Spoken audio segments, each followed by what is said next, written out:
Hello guys, कैसे हैं आप सभी। तो आप सभी लोग आ चुके हैं,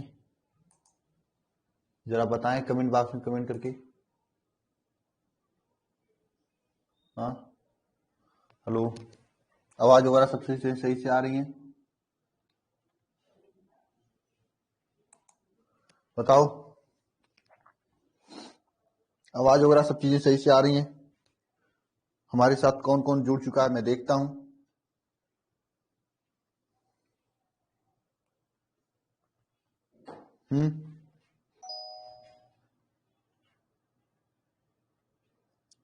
बिल्कुल। अ, हमारे साथ कौन कौन जुड़ा है?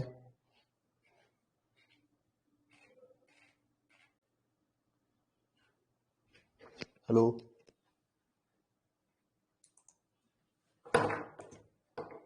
हेलो। तो आवाज वगैरह सब चीजें सही से आ रही हैं सभी को? बताइए, स्टार्ट किया जाए। हमारे साथ smart editor Pavan, MD Raja Babu, Pankaj sir, Govind Jat, Lovely Singh, KTM, क्रियोन, क्या क्या नाम आप लोग रखे हो, सब लोग जुड़े हुए हैं। और चलिए आज को हम इसको और आगे बढ़ाते हैं, इस सिलसिले को और आगे की हम चीजों को पढ़ते हैं, ठीक है ना? ठीक है, पढ़ते हैं इसको, ठीक है। अब ये बताइए कि यहां तक जो आप लोगों ने पढ़ा है सर,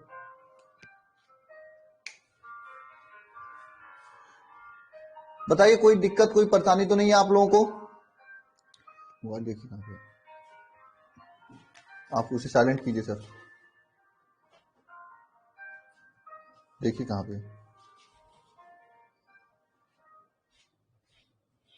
कोई दिक्कत कोई परेशानी तो नहीं है? जहां तक आप लोगों ने पढ़ रखा है, हमने अभी तक जो गुलाम का नियम था उसका सदिश स्वरूप पढ़ा ना। गुलाम के नियम का क्या पढ़ा हमने? सदिश स्वरूप पढ़ा। गुलाम का नियम पढ़ा था हमने, और उसका सदिश स्वरूप भी पढ़ रखा है हमने ना। रखा है कि नहीं पढ़ रखा है? बताओ, गुलाम के नियम का सदिश स्वरूप पढ़ रखा है? जरा बताइए, गुलाम के नियम के सदिश स्वरूप में आप लोग जो ये होता आर वेक्टर, ये क्या होता है और ये किसके दिखाने के काम में आता है? आर वेक्टर क्या होता है और किसके दिखाने के काम में आता है, जरा बताओ तो। और ये भी बताना जरा कि दो बल हैं इस तरह से लग रहे हैं, एक तो थीटा के कोण पर F1 और F2, दो बल लग रहे हैं, तो बताओ परिणामी बल F का वैल्यू क्या होगा? ये भी बताना जरा कमेंट बॉक्स में कमेंट करके, परिणामी बल F का वैल्यू क्या होगा? बहुत अच्छा, बताना जरा तो किसको किसको नहीं आया है अभी, बताओ। दिशा को दर्शाता है, मनीष, सुमन, बहुत अच्छा, प्रियंका, पंकज कुमार,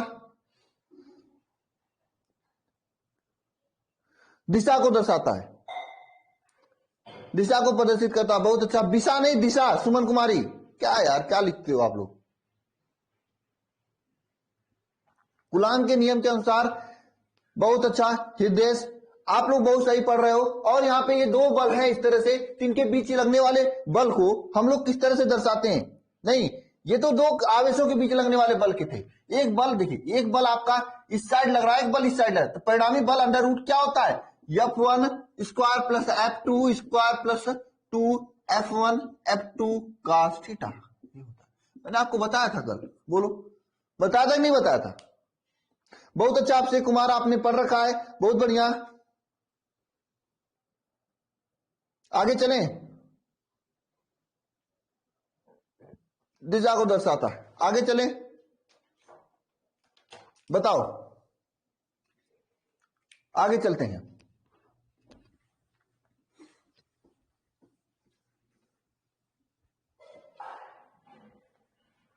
अब हम लोग आगे चलते हैं, आगे चलें।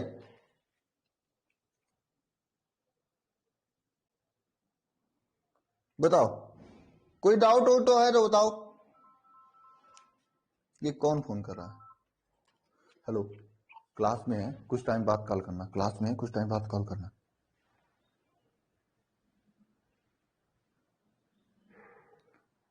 हेलो, हाँ तो आगे चले हम लोग। कोई डाउट तो नहीं है? ये पीडीएफ आप लोग देख लीजिए, पीडीएफ पीडीएफ आप लोगों को मिल गया होगा, ये शिखर बैच में आप सभी लोगों को पीडीएफ मिल गया होगा ना। और हाँ, ये टेलीग्राम चैनल से आप ज्वाइन कर सकते हैं स्कैन करके बार कोडिंग से।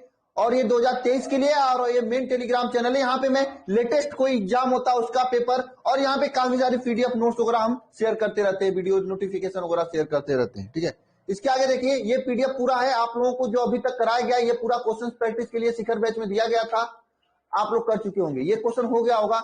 और आज हम लोग इसके आके जस्ट यहां से स्टार्ट करने वाले हैं। ये सब क्वेश्चन तो हो गया ना, जो बीपीपी में कल आप लोगों को मिला था, हो गया कि नहीं? क्वेश्चन हो गया यार, ये पूरा क्वेश्चन हो गया ना जितना मैं दिया था, हो गया होगा मुझे पता है। अगर ये क्वेश्चन इसी तरह से आप लोग करते चल रहे हो तो आप लोगों की अच्छी तैयारी हो जाएगी ना। आप शिखर बैच में मिलेगा, ठीक है। चलो वरदान बैच में भी अपलोड कर दूंगा मैं, चलो ठीक है, कोई बात नहीं पंकज सर, मैं कर दूंगा, आज करवा दूंगा, ठीक है। नेक्स्ट ध्यान देना यहाँ पे, ये देखिए वैद्युत क्षेत्र से हमें आज पढ़ना है, वैद्युत क्षेत्र पढ़ना है, और इसके आगे का पूरा ये सब चीजें पढ़नी है। और ये काफी सारे क्वेश्चन हैं जिसे हमें लगाने हैं, ठीक है, इतने सारे क्वेश्चन लगाने हैं, ठीक है। तो स्टार्ट किया जाए।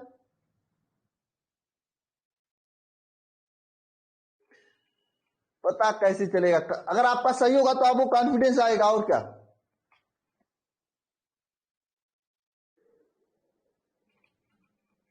तो स्टार्ट करें, बताइए।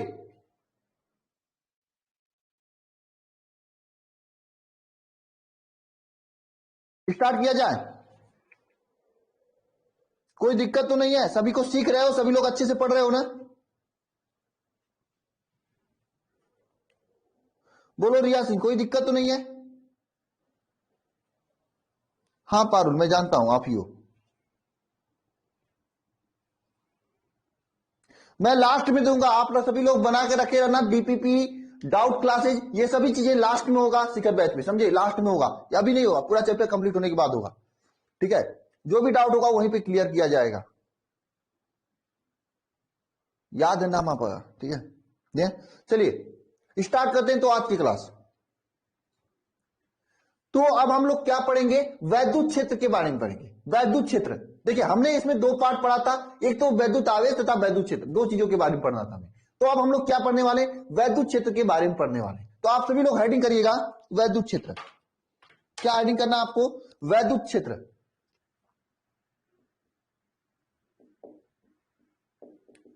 वैद्युत क्षेत्र क्या होता है? वैद्युत क्षेत्र इलेक्ट्रिक फील्ड, इसे इंग्लिश में कहा जाता है। देखिए कोई भी आवेश रख दिया जाए, क्यू, ये कोई आवेश क्यों रखा गया, इसके चारों तरफ, ये चारों तरफ वह क्षेत्र जहां तक दूसरा कोई आवेश रखने पर इस आवेश को या तो ये आकर्षित करे या फिर प्रतिकर्षित करे, उस क्षेत्र को क्या कहते हैं? वैद्युत क्षेत्र। यानी किसी आवेश के चारों तरफ स्थित वह क्षेत्र जहां तक आकर्षण तथा प्रतिकर्षण का अनुभव किया जा सके, उसे क्या कहा जाता है? उसे क्या कहा जाता है? वैद्युत क्षेत्र कहा जाता है। बताओ बताओ, किसी आवेश के चारों तरफ स्थित वह क्षेत्र जहां तक आप सभी लोग आकर्षण या प्रतिकर्षण का अनुभव किया जा सके, उसे उस आवेश का वैद्युत क्षेत्र कहा जाता है। जैसे आप लोग हो, आपको जानने वाले आपके क्षेत्र में होंगे, 1-2 किलोमीटर तक सब लोग जानते होंगे, तो आपका क्षेत्र होता है। आप हो पटना के, आप हो पटना के, मान लीजिए आप हो दिल्ली के, ठीक है, छोड़ो, आपको कोई राजस्थान में तो नहीं जानेगा। और हाँ, आप बड़े आदमी हो तो जानेंगे, आप लोगों को कुछ ऐसा कर दो, टाप वगैरह कर दो, सब लोग जानेंगे, तो पूरा देश आपका क्षेत्र हो जाएगा। तो एक ऐसा क्षेत्र जहां तक इस आवेश के कारण आकर्षण का प्रतिकर्षण का अनुभव किया जा सके, उसे उस आवेश का वैद्युत क्षेत्र कहा जाता है, ठीक है। उसे उस आवेश का क्या जाता है? वैद्युत क्षेत्र कहा जाता है। उस आवेश का वैद्युत क्षेत्र कहा जाता है। किसी आवेश के चारों तरफ स्थित एक ऐसा क्षेत्र जहां तक कोई अन्य आवेश रखने पर यह अन्य आवेश इस आवेश का आकर्षण या प्रतिकर्षण का अनुभव करे, या आकर्षण या प्रतिकर्षण बल लगे, वह क्षेत्र क्या कहलाता है? उस आवेश का वैद्युत क्षेत्र कहलाता है। बोलो बोलो, समझ में आ रही बात? वैद्युत क्षेत्र किसे कहा जाता है? लिखना सभी लोग डिफिनेशन। किसी आवेश के चारों तरफ स्थित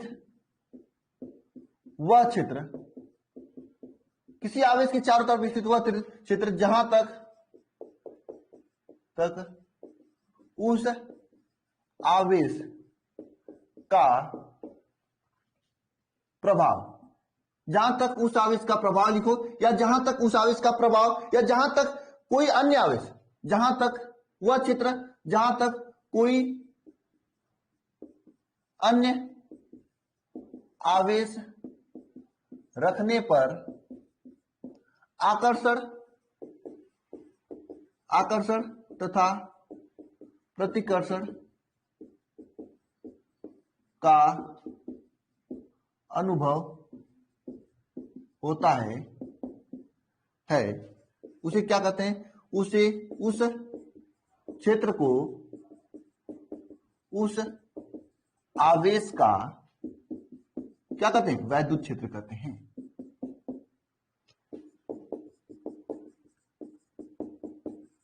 बात समझ में आई?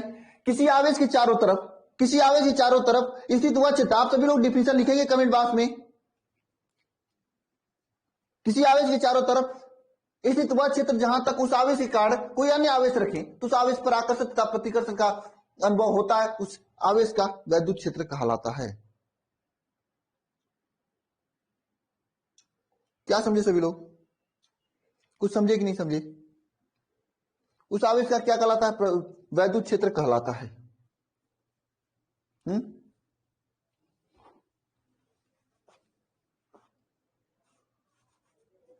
उस आवेश का वैद्युत क्षेत्र कहलाता है। किसी आवेश के चारों तरफ स्थित वह क्षेत्र जहां तक उस आवेश के कारण क्या आकर्षण तथा प्रतिकर्षण का अनुभव किया जा सके, उस आवेश का क्या कहलाता है? वैद्युत क्षेत्र कहलाता है।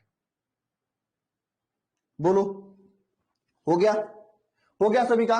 उस आवेश का क्या कहलाता है? वैद्युत क्षेत्र कहलाता है। उस आवेश का वैद्युत क्षेत्र कहलाता है ना। अब देखिए, जो वैद्युत क्षेत्र कहलाता है, अब देखिए आगे हम लोग पढ़ेंगे वैद्युत बल रेखाएं। तो किसी भी स्थान पे वैद्युत क्षेत्र तथा की तीव्रता तथा उसका परिणाम कैसे प्रदर्शित करते हैं? वैद्युत बल रेखाओं की सहायता से प्रदर्शित करते हैं। लिखना सभी लोग, किसी स्थान पर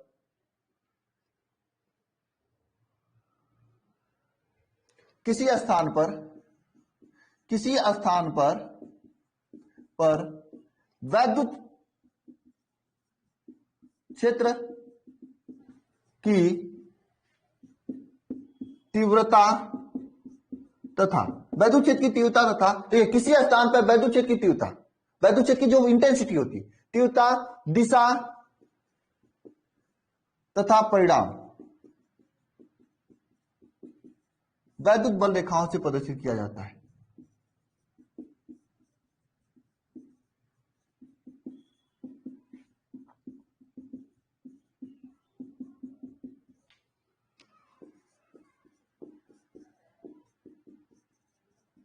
किसी स्थान पर वैद्युत क्षेत्र की तीव्रता, दिशा तथा परिणाम वैद्युत बल रेखाओं से प्रदर्शित किया जाता है। वैद्युत बल रेखाओं से प्रदर्शित किया जाता है क्या? किसी स्थान पर वैद्युत क्षेत्र की तीव्रता, परिणाम और दिशा, ये सभी चीजें वैद्युत बल रेखाओं से प्रदर्शित किया जाता है। किससे प्रदर्शित किया जाता है? वैद्युत बल रेखाओं से प्रदर्शित किया जाता है। किसी भी स्थान पे वैद्युत, देखिए मान लो ये अगर आपको यहाँ पे वैद्युत क्षेत्र की तीव्रता, परिणाम और दिशा की आवश्यकता हो तो वैद्युत बल रेखाओं की सहायता से हम लोग ज्ञात करेंगे। आगे हम लोग पढ़ेंगे कि वैद्युत बल रेखाएं किसे कहा जाता है, आगे हम लोग पढ़ेंगे। बहुत अच्छा हृदय, आप वैद्युत बल रेखाओं का डिफिनेशन भी लिख दे रहे हो ना। ये किसी स्थान पे वैद्युत क्षेत्र की तीव्रता, दिशा तथा परिणाम किससे प्रदर्शित किया जाता है? वैद्युत बल रेखाओं की सहायता से प्रदर्शित किया जाता है। याद हो रहा है कि नहीं हो रहा है? आप लोगों को याद होना चाहिए। वैद्युत क्षेत्र किसे कहा जाता है? किसी आवेश के चारों तरफ स्थित वह क्षेत्र जहां तक उस आवेश का आकर्षण तथा प्रतिकर्षण का अनुभव किया जा सके, उसे वैद्युत क्षेत्र कहा जाता है। याद हो रहा है ना? चलिए आगे चलते हैं, हम लोग वैद्युत क्षेत्र की तीव्रता के बारे में जानते हैं।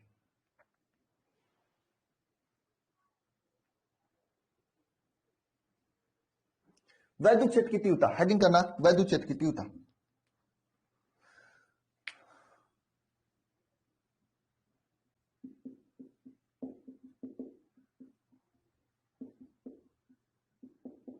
वैद्युत क्षेत्र की तीव्रता क्या होती है? वैद्युत क्षेत्र की तीव्रता क्या होती है? किसी वैद्युत क्षेत्र में स्थित, देखिए कोई है आपका ये वैद्युत क्षेत्र है, इस किसी वैद्युत क्षेत्र में स्थित कोई एक परीक्षण आवेश रख दिया जाता है क्यू नॉट, ठीक है। इस परीक्षण आवेश पर कार्य करने वाला बल तथा इस परीक्षण आवेश के अनुपात को क्या कहते हैं, वैद्युत क्षेत्र की तीव्रता कहते हैं। किसी वैद्युत क्षेत्र में स्थित एकांक परीक्षण आवेश या एकांक परीक्षण धन आवेश पर कार्य करने वाले बल को क्या कहते हैं, वैद्युत क्षेत्र की तीव्रता कहते हैं। या किसी वैद्युत क्षेत्र में स्थित परीक्षण आवेश क्यू नॉट तथा उस परीक्षण आवेश पर कार्य करने वाले बल के अनुपात को क्या कहते हैं, वैद्युत क्षेत्र की तीव्रता कहते हैं। इसका डिफिनेशन लिखना, क्या लिखोगे डिफिनेशन, ठीक है। कोई वैद्युत क्षेत्र, ये आपका वैद्युत क्षेत्र, यहां पे हमने क्यू नॉट आवेश रख दिया, क्योंकि ये वैद्युत क्षेत्र यहां पे कोई ना कोई इसमें बल कार्य करेगा।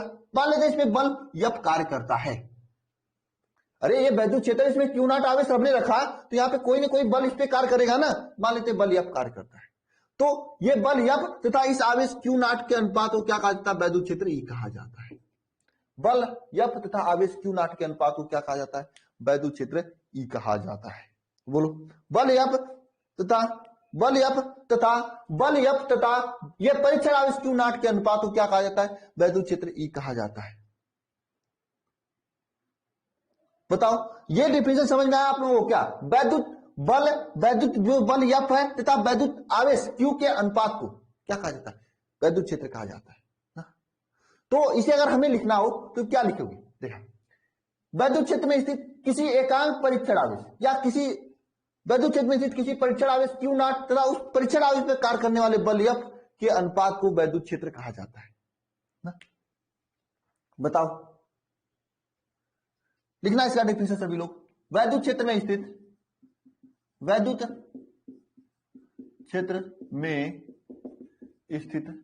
क्षेत्र में स्थित किसी परीक्षण आवेश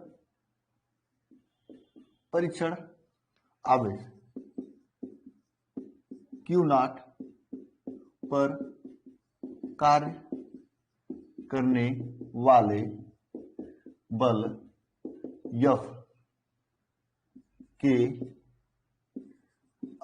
अनुपात को क्या कहा जाता है, वैद्युत क्षेत्र कहा जाता है।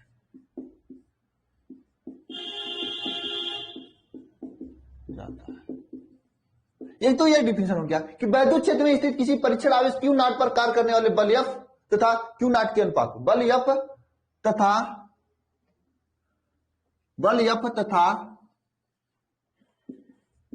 परीक्षण आवेश क्यू नॉट के अनुपात को क्या कहा जाता है, वैद्युत क्षेत्र कहा जाता है।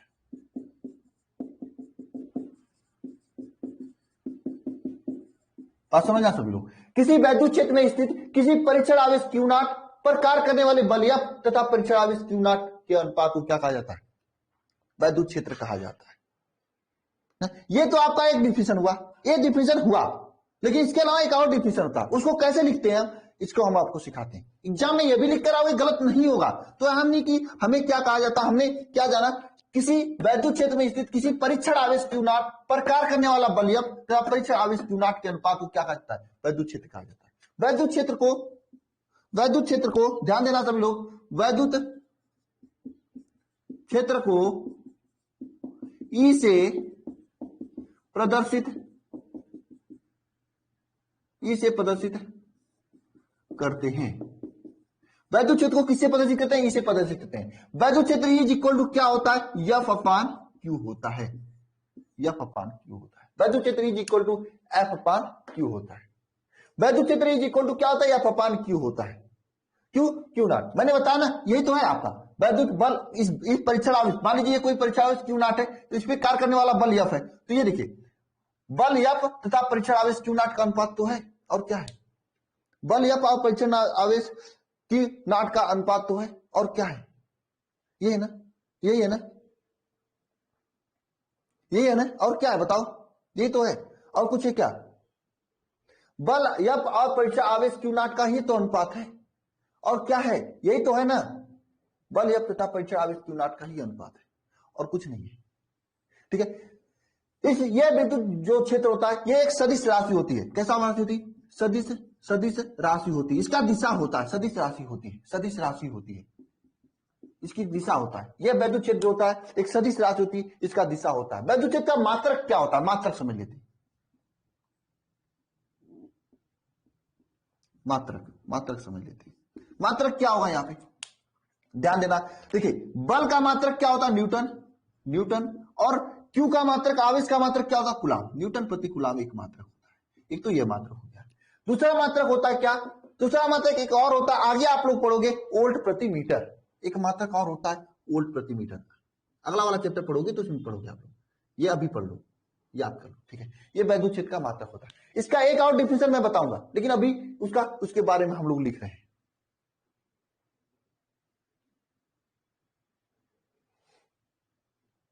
बताओ, वोल्ट प्रति मीटर, समझ में आया।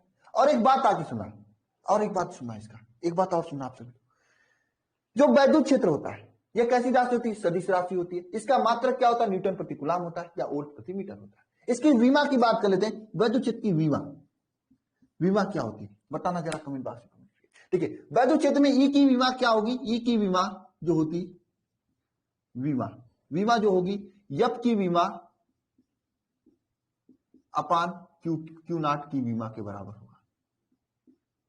ये होगी यप की विमा अपान क्यू नॉट की विमा के बराबर होगा। यप का विमा क्या होता है जानते हैं, बल का विमा क्या होता है, एम एल टी माइनस 2 होता है बल का विमा।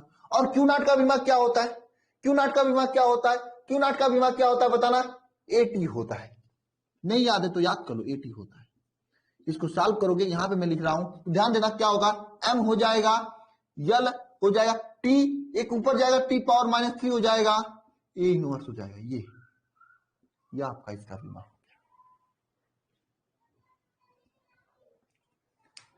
गलत बता रहे हो सागर कुमार, गलत बता रहे हो आप,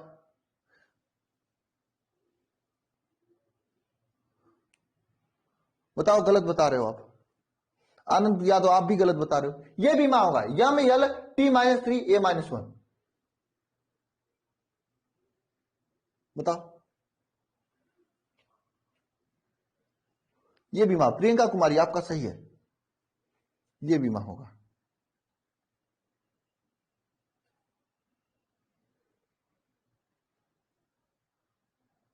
आपका सही है। ये तो वैद्युत बल का एक फार्मूला हुआ, या अपान क्यू, यहां से भी क्वेश्चन बनते हैं न्यूमेरिकल वाले। और ये सदिश राशि होती है, आपको बताया। वैद्युत बल की बीमा, ई की बीमा क्या होगी, एफ की बीमा अपान क्यू की बीमा, M L T minus 2 F की बीमा होती है, ए टी किसका, क्यू की बीमा होती है, M L minus T A minus 1। ये हो गया आपका। इसका मात्रक न्यूटन प्रति कूलाम होता है और वोल्ट मीटर होता है इसका मात्रक। हाँ समझ में आया रोहित शर्मा, ये समझ में आया आपको। चलिए इसके आगे वैद्युत बल का एक और बीमा हम लोग निकालते हैं, एक और डिफिनेशन लिखते हैं, जो कि एग्जाम में भी पूछता है, आपको लिखने भी आना चाहिए। ये सब तो चीजें हो गई थी।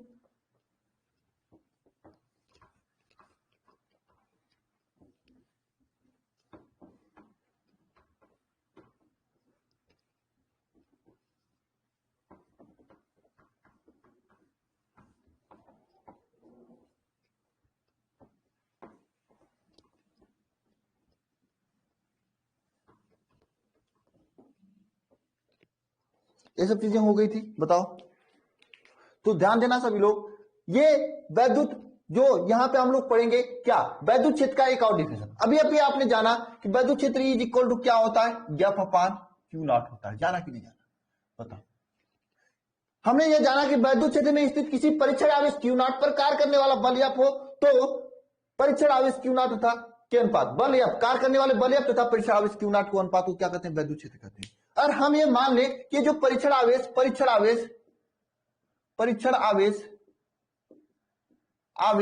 क्यू नॉट है, इसका वैल्यू 1 हो जाए, यानी एकांक हो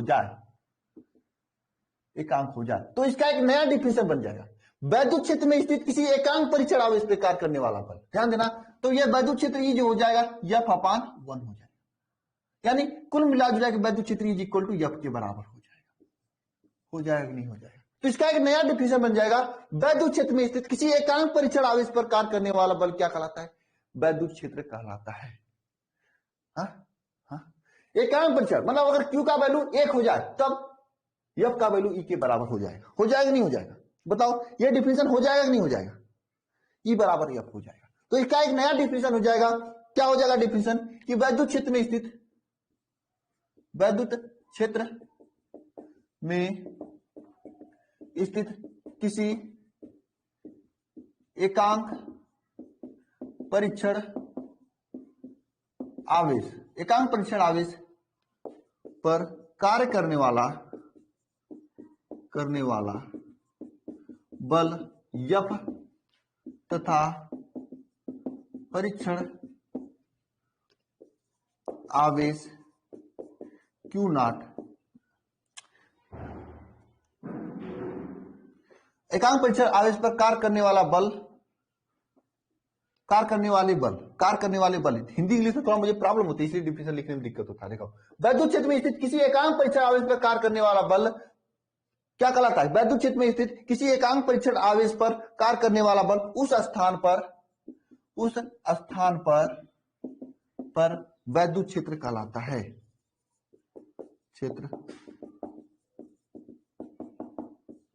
है। बात समझे? वैद्युत क्षेत्र में स्थित किसी एकांक परीक्षण आवेश पर कार्य करने वाला बल उस स्थान पर वैद्युत क्षेत्र की तीव्रता कहलाता है या वैद्युत क्षेत्र कहलाता है? वैद्युत क्षेत्र की तीव्रता कहलाता है, ये लिखिए, कहलाता है या वैद्युत क्षेत्र की तीव्रता कहलाता है।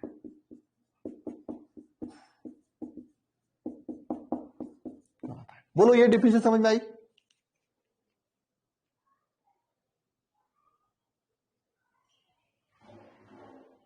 बताओ, समझ में आया कि नहीं आया?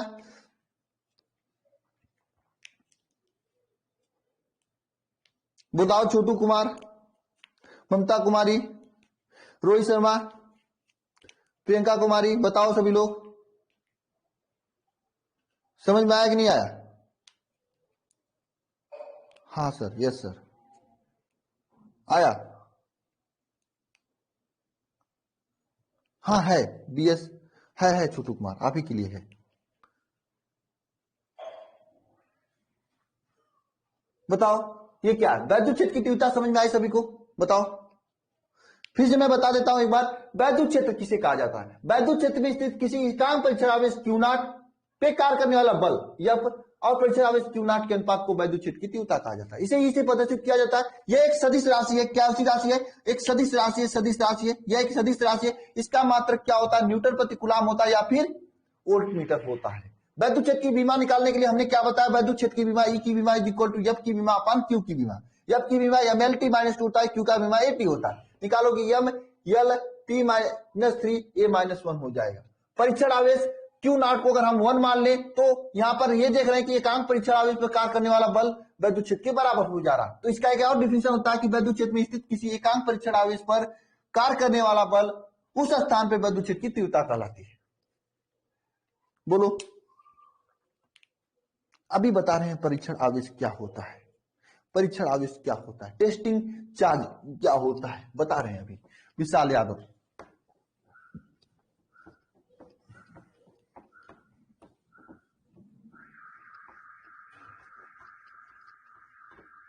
अभी बता रहे हैं हम आपको, ठीक है ना? इसे आप लोग नोट करिए, मिट नहीं रहा है।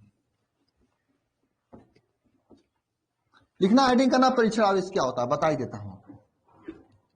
टेस्टिंग चार्ज या परीक्षण आवेश,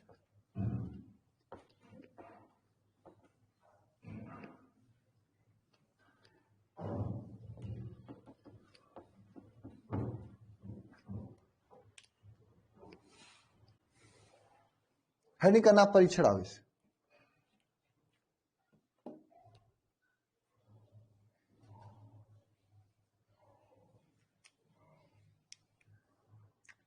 परीक्षण आवेश इंग्लिश में से कहा जाता है टेस्टिंग चार्ज। देखिए, परीक्षण आवेश जो होता है, परीक्षण आवेश जो होता है, इसका प्रयोग हम लोग किसी बिंदु पर वैद्युत क्षेत्र की तीव्रता ज्ञात करने में किया जाता है। यह हमेशा पॉजिटिव होता है, इसका वैल्यू बहुत ही निम्न होता है और इसका स्वयं का कोई वैद्युत क्षेत्र नहीं होता। बात समझे? यह इसका प्रयोग जो हम लोग क्या करते हैं, वैद्युत क्षेत्र की किसी भी बिंदु या स्थान पर वैद्युत क्षेत्र की तीव्रता ज्ञात करने में किया जाता है। इसका प्रयोग जो है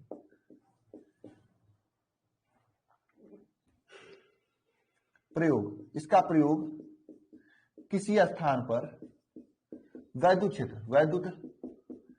क्षेत्र की तीव्रता ज्ञात करने में किया जाता है। किसी स्थान में वैद्युत क्षेत्र की तीव्रता ज्ञात करने में किया जाता है। वैद्युत क्षेत्र की जो इंटेंसिटी होता है उसको ज्ञात करने में किया जाता है। इसका परिणाम क्या होता है? शून्य होता है।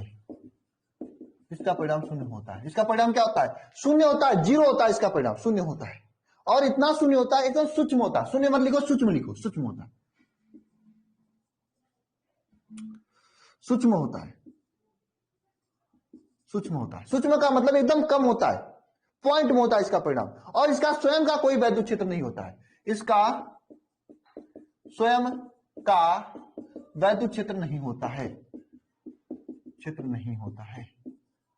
किसका? परीक्षण आवेश का। और यह क्या होता है? धन आवेश होता है, पॉजिटिव आवेश होता है, आवेश होता है। समझे परीक्षण आवेश के बारे में? इसका प्रयोग किसी स्थान में वैद्युत क्षेत्र की तीव्रता ज्ञात करने में किया जाता है और इसका परिणाम बहुत सूक्ष्म होता है और इसका स्वयं का कोई वैद्युत क्षेत्र नहीं होता है। यह धन आवेश होता है। यह कैसा होता है?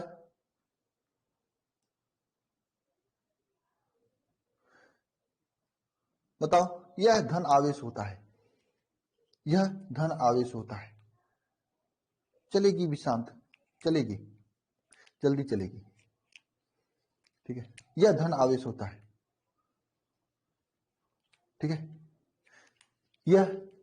यह धन आवेश होता है। इसका प्रयोग किसी स्थान में वैद्युत क्षेत्र की तीव्रता ज्ञात करने में किया जाता है। इसका परिणाम इसमें सूक्ष्म होता है और यह इसका स्वयं का वैद्युत क्षेत्र नहीं होता। यह धन आवेश होता है। क्या? परीक्षण आवेश, पॉजिटिव। बिल्कुल। ये 5273 किसका नाम है भाई? भाई अपना नाम चेंज करके अपना नाम रख लेना, क्योंकि अगर ऐसे रखोगे मैं आपका कमेंट कभी नहीं ले पाऊंगा, आपका जवाब नहीं दे पाऊंगा। हाँ, बात समझ में आई?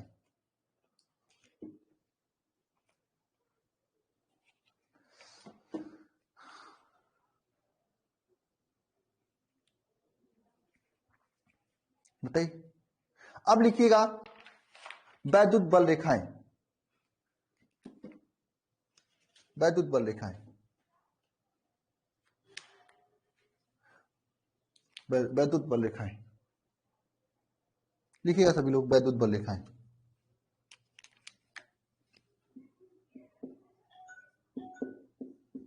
कौन हैंड राइज कर रहा है?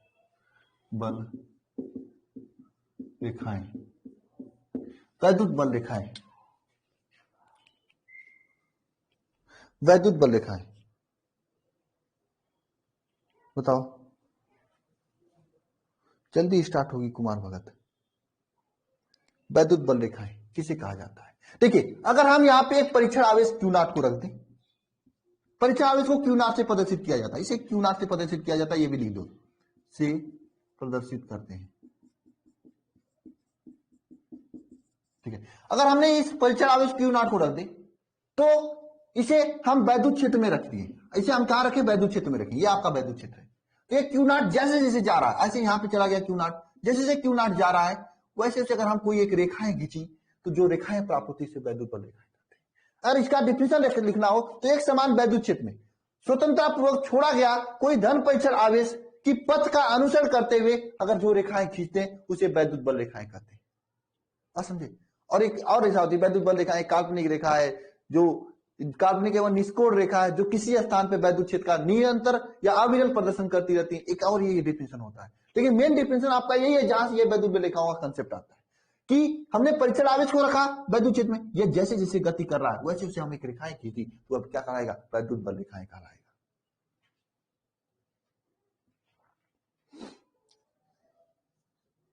समझे?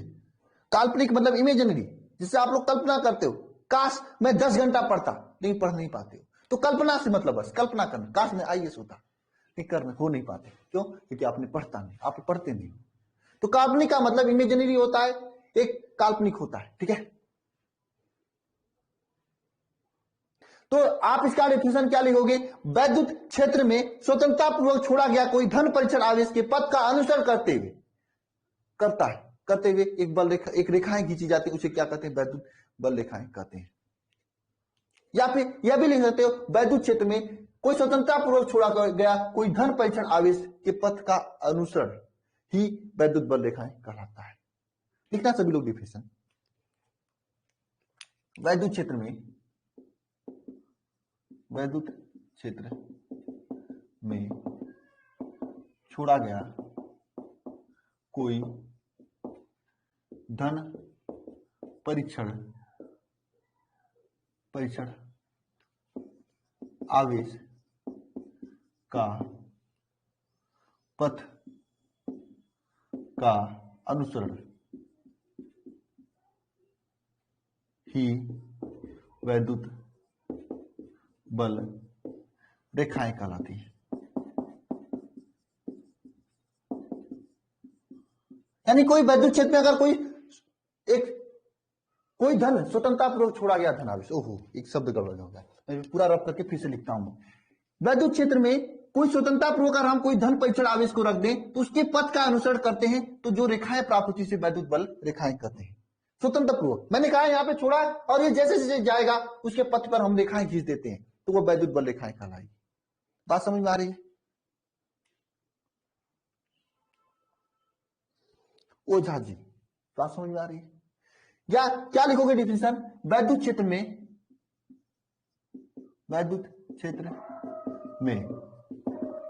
स्वतंत्रता पूर्वक छोड़े गए धन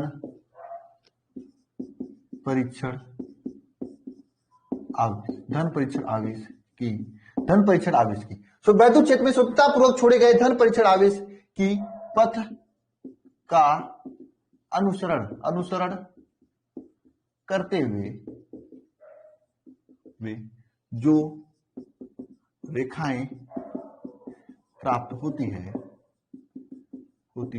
उसे क्या कहते हैं? उसे वैद्युत बल रेखाएं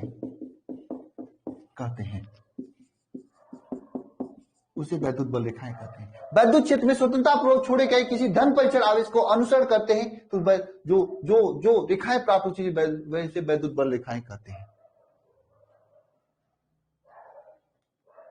उसे वैद्युत बल रेखाएं कहते हैं। क्या कर सकते हैं विशाल गुप्ता?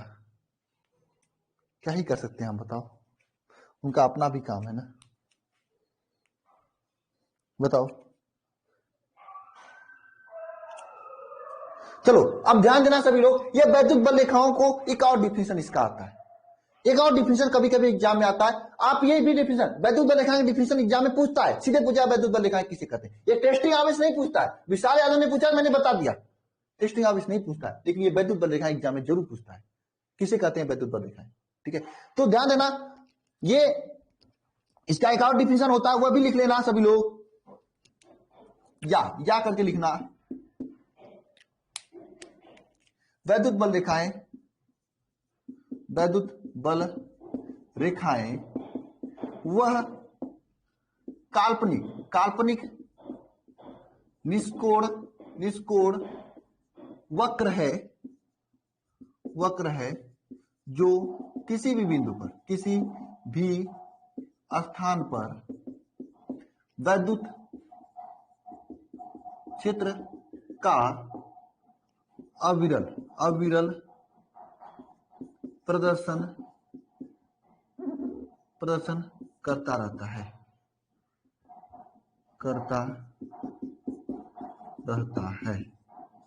समझे? वैद्युत बल रेखाएं वह काल्पनिक और निष्कोण वक्र है जो किसी भी बिंदु पर वैद्युत क्षेत्र की अविरल प्रदर्शन करता रहता है।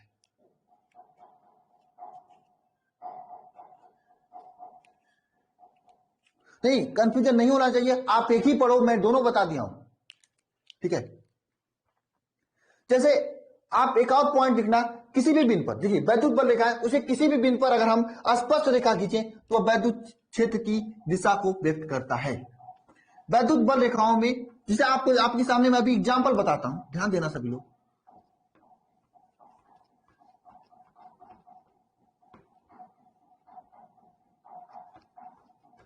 देखिए अब ध्यान देना, यहां पे ये वैद्युत बल रेखा, ऐसे एक मिनट, ये वैद्युत बल रेखा है। इस वैद्युत बल रेखाओं के इस बिंदु पर, अगर इस बिंदु पर मैंने एक स्पष्ट रेखा खींच दिया तो यह वैद्युत क्षेत्र की दिशा को दर्शाएगा। यानी एक पॉइंट लिखना सभी लोग कि वैद्युत बल रेखाओं के किसी भी बिंदु पर खींचा गया आसपास रेखा उस बिंदु पर वैद्युत क्षेत्र की दिशा को व्यक्त करता है। लिखना सभी लोग, वैद्युत बल रेखाओं में खींची गई में किसी भी बिंदु पर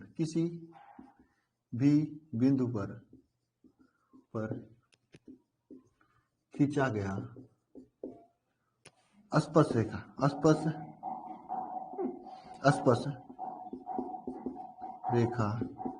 उस बिंदु पर क्या वैद्युत क्षेत्र की दिशा को क्या करती, व्यक्त करती है।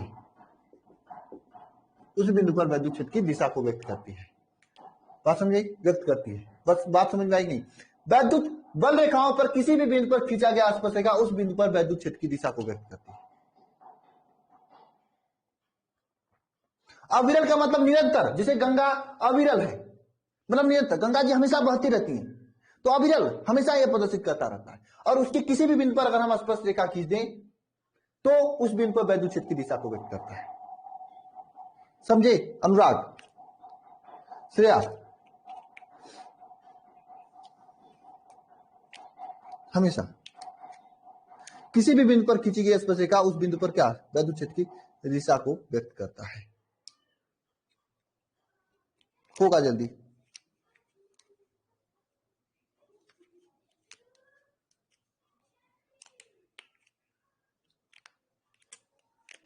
समझे? देखो, वैद्युत क्षेत्र में किसी भी बिंदु पर अगर हम स्पर्श रेखा खींच दें तो उस बिंदु पर क्या वैद्युत क्षेत्र की दिशा को व्यक्त करेगा। जैसे यहां पे ध्यान दें, यह स्पर्श रेखा हमने खींच दिया, तो इस बिंदु पर हमने, ये कोई बिंदु P है, इस P बिंदु पर अगर हमने स्पर्श रेखा खींच दिया, ये जो स्पर्श रेखा है ये दिशा किसकी दर्शाएगी, वैद्युत क्षेत्र की दिशा को दर्शाएगी।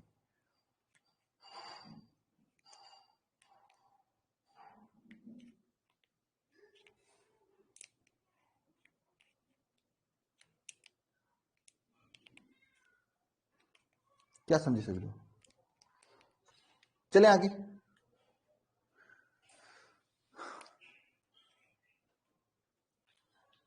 अब लिखना सभी लोग, हेडिंग करना, वैद्युत क्षेत्र का गुणधर्म। क्या? वैद्युत क्षेत्र का गुणधर्म, वैद्युत क्षेत्र का गुणधर्म, वैद्युत क्षेत्र का गुणधर्म, वैद्युत क्षेत्र का गुणधर्म, वैद्युत बल रेखाओं का गुणधर्म, वैद्युत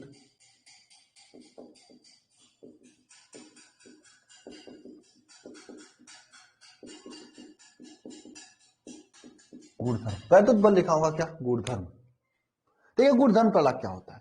वैद्युत बल रेखाएं जो होती हैं धनावेश से प्रारंभ होकर ऋणावेश पे समाप्त हो जाती है। पहला लिखना, यह, अभी मैं समझाता हूं, यह धनावेश से प्रारंभ होकर ऋणावेश पर क्या हो जाती है, समाप्त हो जाती है, ये धनावेश से प्रारंभ होती है और ऋणावेश पे समाप्त हो जाती है। जैसे यहां पे आपका धनावेश है, ये धनावेश, तो इस धनावेश से क्या होगी, प्रारंभ होगी, मतलब धनावेश से जाएगी यहां पे, इस तरह से धनावेश से प्रारंभ होती है, ठीक है, इस तरह धनावेश से बाहर की ओर जाएगी और ऋणावेश पे समाप्त होने का मतलब अगर कोई ऋणावेश रख दें तो यहाँ पे इस तरह से चली जाएगी। ध्यान देना,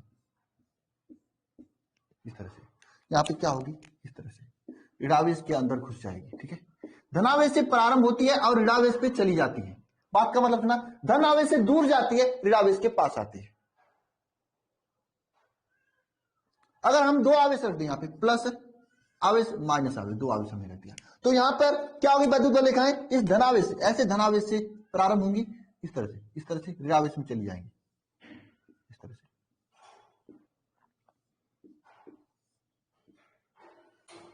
धनावेश से प्रारंभ होंगी और ऋणावेश पे चली जाएंगी, धनावेश से प्रारंभ होकर और ऋणावेश पे चली जाएंगी। ठीक है, बात समझे? धनावेश से प्रारंभ होंगी और ऋणावेश पे चली जाएंगी ना, धनावेश से प्रारंभ होकर ऋणावेश पे चली जाएंगी, पॉजिटिव से निगेटिव की ओर जाती है, धनावेश से प्रारंभ होकर ऋणावेश पे जाती है। पॉजिटिव से निगेटिव की ओर जाती है, धनावेश से ऋणावेश की ओर जाती है। वैद्युत बल रेखाएं, वैद्युत बल रेखाएं धनावेश से दूर की ओर जाती है, ऋणावेश के पास की ओर जाती है। एक बात को ध्यान रखना, हमारे यहां पर वैद्युत बल रेखा है इस तरह से, ये वैद्युत बल रेखा है हमारे यहां पे, ये वैद्युत बल रेखा है। अगर यहां पे क्यू आवेश हमने रख दिया तो जरा बताइए क्यू आवेश क्या होगा, इस वैद्युत बल रेखा से क्यू ओर जाएगा। जबकि माइनस क्यू आवेश रखेंगे तो ये वैद्युत बल रेखा के विपरीत की हो जाएगा। समझे?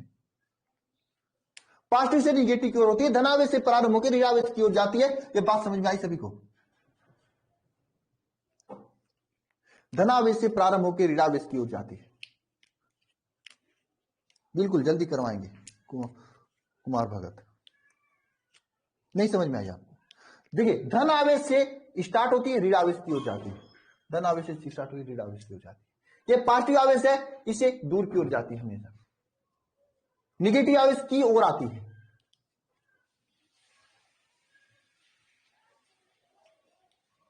गुणधर्म मतलब उसकी प्रॉपर्टी, जैसे आपका गुणधर्म है, आप काला होंगे, गोरे होंगे, बाल बड़ा होगा, बदमाशी करते होंगे ना।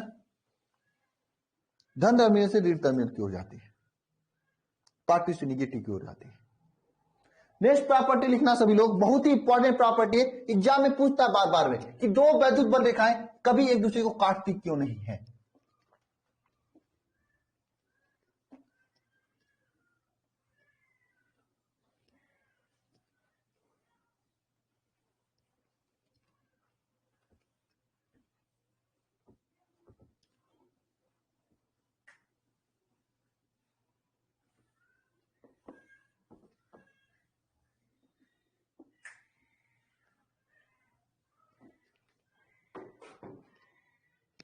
लिखना सभी लोग,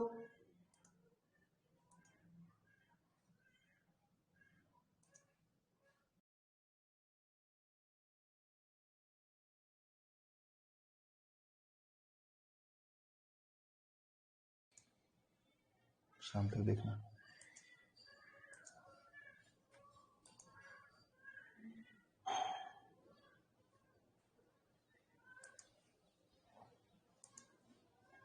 यह धनावेश से प्रारंभ होकर ऋणावेश की ओर जाती है। धनावेश से प्रारंभ होकर ऋणावेश की ओर जाती है। कहां से? धनावेश से प्रारंभ होकर ऋणावेश की ओर जाती है। बहुत अच्छा ओछा जी, आपने बहुत सही रखा। तो निश्चित लिखना, दूसरा लिखना, दूसरा लिखना, दो वैद्युत बल रेखाएं कभी नहीं काटती हैं, क्योंकि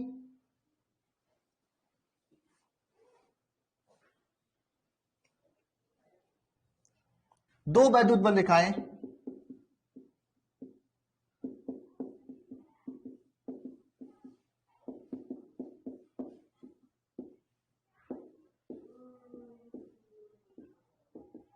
काटती है, क्योंकि कटान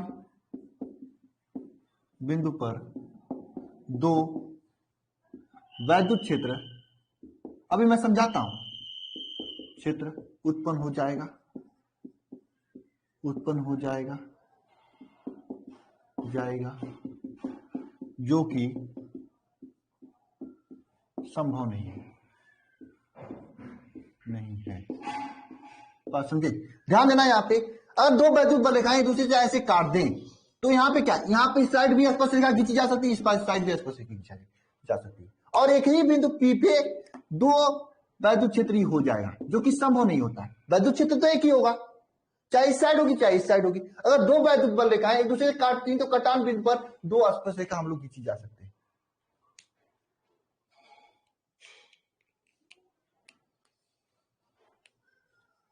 वहां पे दो बल रेखाएं हो जाएंगी, दो वैद्युत बल रेखाएं घिर देंगे और वहां पे दो वैद्युत क्षेत्र उत्पन्न हो जाएगा, लेकिन जो कि संभव वैद्युत क्षेत्र एक ही दिशा में होगा। अरे आप जाओगे तो एक ही दिशा में जाओगे ना, आप ऐसा इधर भी जा रहे हो इधर भी जा रहे हो, नहीं जाओगे ना। अगर आप ये हो, मान लीजिए आपका ये मुंडा है, आपका ये दोनों पैर है, तो आप जाओगे इसी दिशा में जाओगे, ऐसे से जाओगे, कभी तो ऐसे भी और ऐसे भी तो नहीं जा सकते हो, दो दिशा में जा सकते हो क्या? बताओ, एक ही दिशा में जाओगे। यहां पे कटान बिंदु पे देखो दो दिशा हो जा रही है, जो कि संभव नहीं है। यानी दो विद्युत बल रेखाएं एक दूसरे को कभी नहीं काटती, क्योंकि कटान बिंदु पे दो संभव दो बल रेखाएं हो जाएंगी, दो की संभव नहीं है। ठीक है, नेक्स्ट पॉइंट तीसरा लिखना कि वैद्युत बल रेखाएं निष्कोण वक्र होती हैं। वैद्युत बल रेखाएं कोई कोण नहीं बनाता है, लिखना सभी लोग, वैद्युत बल रेखाएं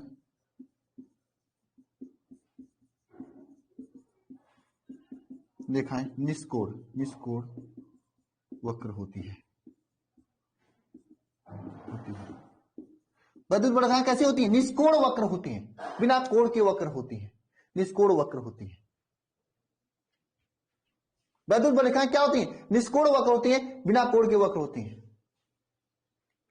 ठीक है, इसमें कोई कोण नहीं होता है। मान लेते हैं P बिंदु है, हाँ P बिंदु कटान बिंदु है।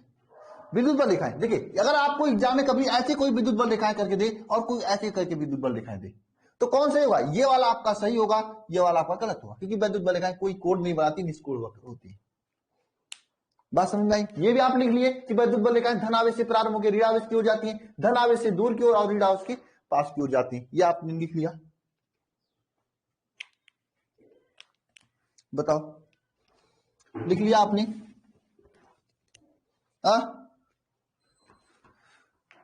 आगे की ओर चलें।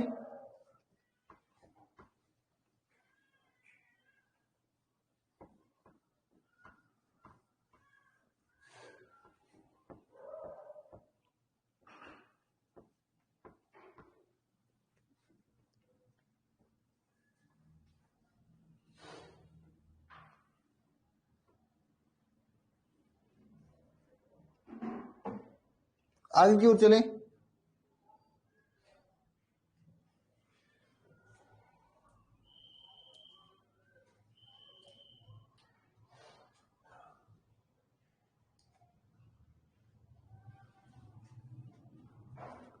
देखिए अगर कहीं पांचवा लिखिएगा, चौथा है ना, चौथा लिखिएगा कि वैद्युत क्षेत्र, एक समान वैद्युत क्षेत्र में वैद्युत बल रेखाएं समांतर और समदूरस्थ होती हैं। अगर एक समान वैद्युत क्षेत्र है तो वहां पे जो वैद्युत बल रेखाएं होंगी समांतर होंगी और समदूरस्थ होंगी। जैसे ये एक समान वैद्युत क्षेत्र है, ये वैद्युत क्षेत्र में वैद्युत बल रेखाएं क्या एक दूसरे के समांतर होंगी और समदूरस्थ, यानी समान दूरी पे होंगी। तो लिखना है यहां पर, एक समान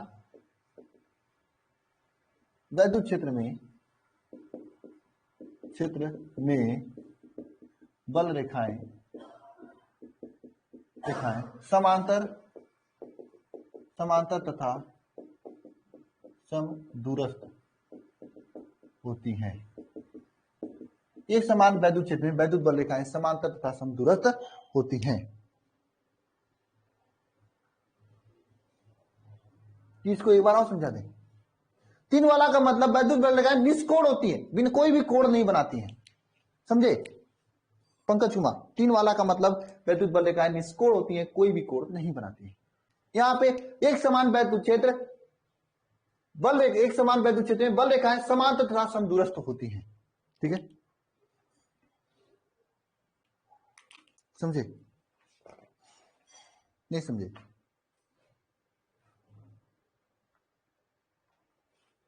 समझ गए होंगे, बिल्कुल, बहुत अच्छा। चलिए नेक्स्ट चीज लिखिएगा सभी लोग। नेक्स्ट चीज क्या लिखना है? समविभव पृष्ठ पर, देखिए समविभव पृष्ठ क्या होता है ये आगे आप लोग पढ़ोगे, अभी आप बस इतना लिखना, समविभव पृष्ठ पर वैद्युत बल रेखाएं लंबवत होती हैं। समविभव पृष्ठ के वैद्युत बल रेखाएं क्या होती है? लंबवत होती है। बस आपको इतना लिखना है और इसके पढ़ना है, याद करना है, और इसको आगे आप लोग पढ़ोगे। समविभव पृष्ठ क्या होता है? कैसा पृष्ठ जिसपे सभी बिंदुओं पर विभव समान हो, उसे समविभव पृष्ठ कहा जाता है। विभव, विभवांतर, ये सभी चीजें सेकंड चैप्टर में पढ़ोगे आप। ठीक है, तो लिखना सभी लोग। तीसरा, चौथा, पांचवा पॉइंट कि समविभव पृष्ठ पे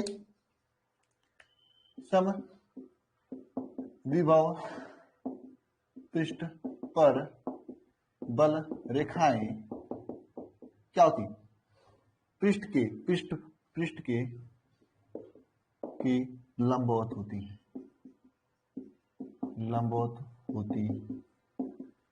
समविभव पृष्ठ पर जो बल रेखाएं पृष्ठ के क्या होती? लंबवत होती हैं। जैसे आपका ये समविभव पृष्ठ है, इस समविभव पृष्ठ पर जो वैद्युत बल रेखाएं क्या पृष्ठ के लंबवत ऊपर की ओर हैं।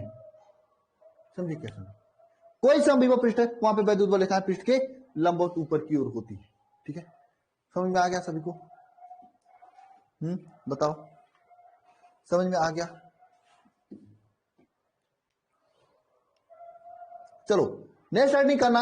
एक समान वैद्युत क्षेत्र में स्थिर किसी आवेश पर लगने वाला बल, एक समान वैद्युत क्षेत्र में स्थिर किसी आवेश पर लगने वाला बल,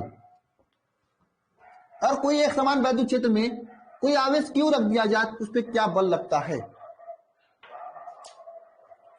जैसे आप देख लीजिए, कोई यह एक समान वैद्युत क्षेत्र है, कोई यह एक समान वैद्युत क्षेत्र है, यहां पर कोई आवेश क्यों रख देते हैं और वैद्युत क्षेत्र ही है, तो इस आवेश क्यू पर कौन सा बल लगेगा बताइए। एक समान वैद्युत क्षेत्र में और कोई आवेश क्यों रख दें तो उस पर क्या बल लगेगा, किसी को आ रहा है? एक समान वैद्युत क्षेत्र में कोई आवेश क्यों रख दें तो उस पर क्या बल लगेगा, किसी को आ रहा है? कोई तो बताओ यार। ये अपान क्यों? नहीं, गलत बता रहे हो आप। अरे कोई एक समान वैद्युत क्षेत्र ही है, उसमें आवेश क्यों रख दिया जाए तो उस पर क्या बल लगेगा?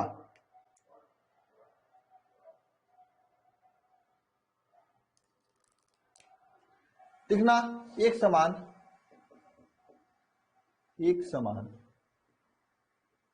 वैद्युत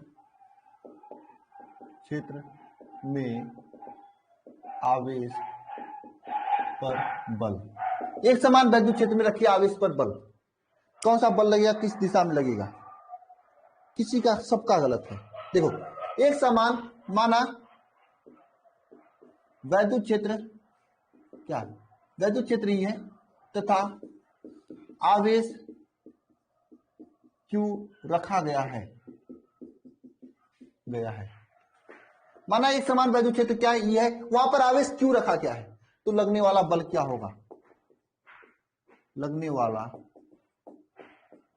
बल क्या होगा, लगने वाला बल क्या होगा। अभी अभी आपने पढ़ा कि वैद्युत क्षेत्र इज इक्वल टू क्या होता है, एफ अपान क्यू होता है, तो लगने वाला बल क्या हो जाएगा, is equal to f is equal to e q हो जाएगा। हो जाएगा नहीं हो जाएगा बताओ, आवेश इंटू वैद्युत क्षेत्र, ई अपान क्यू नहीं होगा रोहित शर्मा।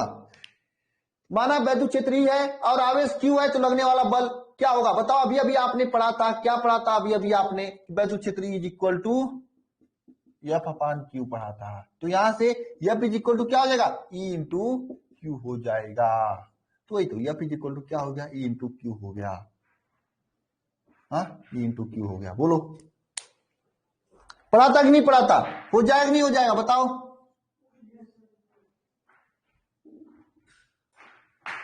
बताओ, पढ़ा था कि नहीं पढ़ा था? हो जाएगा कि नहीं हो जाएगा?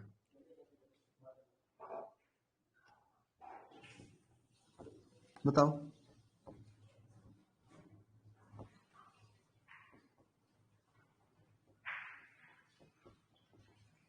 हो जाएगा नहीं हो जाएगा बताओ। इसको हम फिर से लिख देते हैं, वैद्युत क्षेत्र is equal to vector f is equal to क्या हो जाएगा, ई इंटू क्यू। कहां पे, क्यों नहीं बता पा रहे थे आप लोग, क्यों नहीं बता पा रहे थे? शिवराम, ई क्यू क्यों बता नहीं पा रहे थे बताओ। अब ये बताना, कोई धन परीक्षण आवेश पे लगने वाला वैद्युत क्षेत्र की विपरीत दिशा में होती है, ठीक है। कोई धन परीक्षण आवेश पर, धन परीक्षण आवेश पर, धन परीक्षण आवेश पर लगने वाला बल, लगने वाला बल वैद्युत क्षेत्र के विपरीत दिशा में होगी, कोई धन परीक्षण आवेश है, कोई भी धन परीक्षण आवेश है, उस पर लगने वाला बल क्या होगी, वैद्युत क्षेत्र की विपरीत दिशा में होगी, ठीक है। कोई भी धन परीक्षण आवेश उस पर लगने वाला बल क्या होगी, वैद्युत क्षेत्र के विपरीत दिशा में होगी। हाँ बताओ, बताओ। एक क्वेश्चन है इस पे, देखिए ना सभी लोग, ये पीडीएफ है आपका पूरा और ये टेलीग्राम चैनल का है, लिंक है, आप मिल जुड़ सकते हो यहाँ पे, जुड़ जाना। 2023 वाले में भी जुड़ जाना और जो हमारा पुराना वाला चैनल उसमें भी जुड़ जाना। कुछ क्वेश्चन मैं आपको देता रहता हूँ। ये सब तो हो गया है ना, ये सब मैं आपको पढ़ा दिया हूं।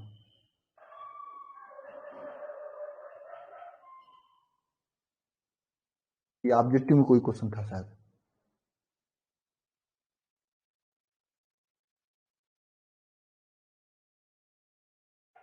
ये बताओ क्वेश्चन, एक माइक्रो कूलाम का एक आवेश है जो कि 10⁻⁻² न्यूटन का बल अनुभव करता है, तो वैद्युत क्षेत्र का तीव्रता ज्ञात कीजिए। लगा सकते हो,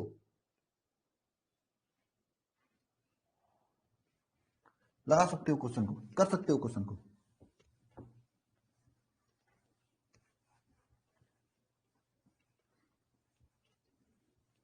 बताओ, कर सकते हो। वैद्युत क्षेत्र की तीव्रता, कौन सा ऑप्शन सही हुआ? हालांकि आंसर दिखाई दे दिया आपको, ये वाला ऑप्शन सही है। हाँ, यहां पे आपको क्या दिया है? बल एफ कितना दिया है? 10⁻² न्यूटन का दिया है बल, न्यूटन का बल एफ का मान। और यह 1 माइक्रो कूलाम का आवेश है। क्यू का वैल्यू दिया है आपका 1 माइक्रो कूलाम, 1 माइक्रो। इसको कूलाम में चेंज करेंगे तो 10⁻⁻6 कूलाम हो जाएगा। 1 माइक्रो कूलाम या 10⁻⁻6 कूलाम हो जाएगा। हो जाएगा नहीं हो जाएगा? ये तो आंसर कर ही रहे हो आप लोग, क्योंकि आपने देख लिया है आंसर। 10⁻⁻6 कूलाम हो जाएगा। हाँ, तो चेंज करोगे तो 10⁻⁻6 कूलाम हो जाएगा। हो जाएगा कि नहीं हो जाएगा? बताओ बताओ, हो जाएगा कि नहीं हो जाएगा? हाँ, ये 10⁻² न्यूटन का बल है। हाँ, तो वैद्युत क्षेत्र की तीव्रता इज इक्वल टू क्या हो जाएगी? वैद्युत क्षेत्र की तीव्रता is equal to f upon q हो जाएगी। एफ का वैल्यू क्या है? 10⁻² है। क्यू का वैल्यू क्या है? 10⁻6 है। वैल्यू क्या आएगा? 10⁻+4 आएगा। हाँ, इतना न्यूटन प्रति कूलम, न्यूटन प्रति कूलम। इस तरह से क्वेश्चन पूछता है एग्जाम में। यहां पे भी पूछता है कंप्लीट, नहीं 10⁻⁻4 नहीं होगा, +4 होगा। चलिए नेक्स्ट क्वेश्चन देखना, ये भी क्वेश्चन है। यही क्वेश्चन तो कराने के लिए हम आपको पढ़ाने जा रहे हैं। नेक्स्ट टॉपिक लिखना, एक समान वैद्युत क्षेत्र में आवेशित कण के भार के लिए संतुलन।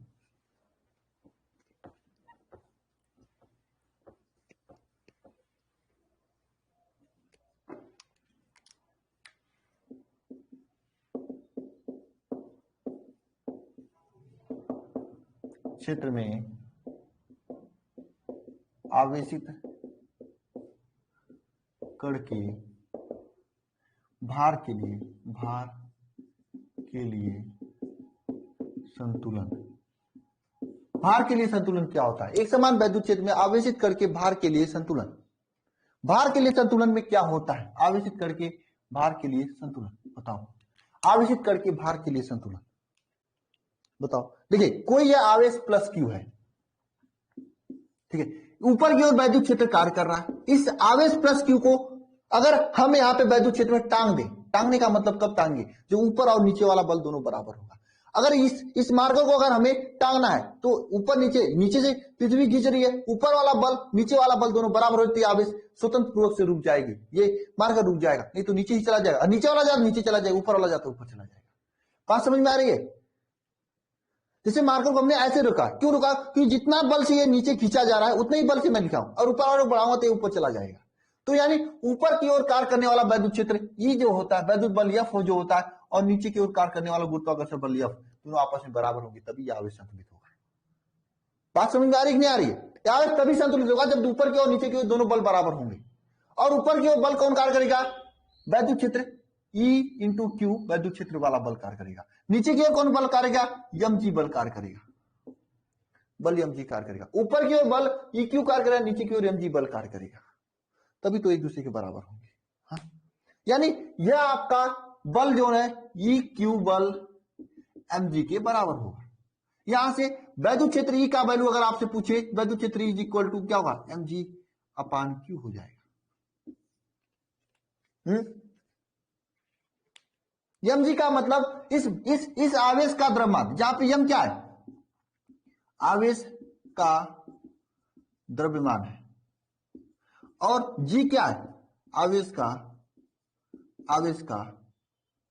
गुरुत्वाकर्षण। कर्षण बल है, ठीक है, जिसका वैल्यू 10 होता है। इसका वैल्यू क्या होता है, यम होता है, किलोग्राम में होता है। बिल्कुल समझे। अब जी का वैल्यू हमेशा 10 होता है या 9.8 होता है। अगर ये संतुलन की अवस्था में हुआ कब, जब ऊपर की ओर लगने वाला बल ई क्यू और नीचे की ओर लगने वाला एम जी बल बराबर होगा, अन्यथा फिर संतुलन की अवस्था में नहीं होगा। मीटर पर सेकेंड इसके बाद, बिल्कुल समझे राहुल।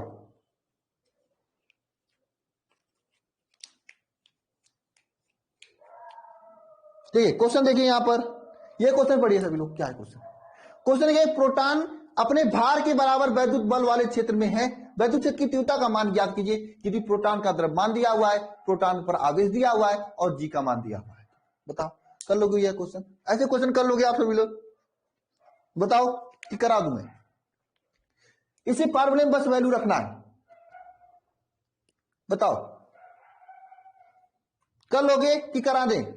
मैं करा देता हूं।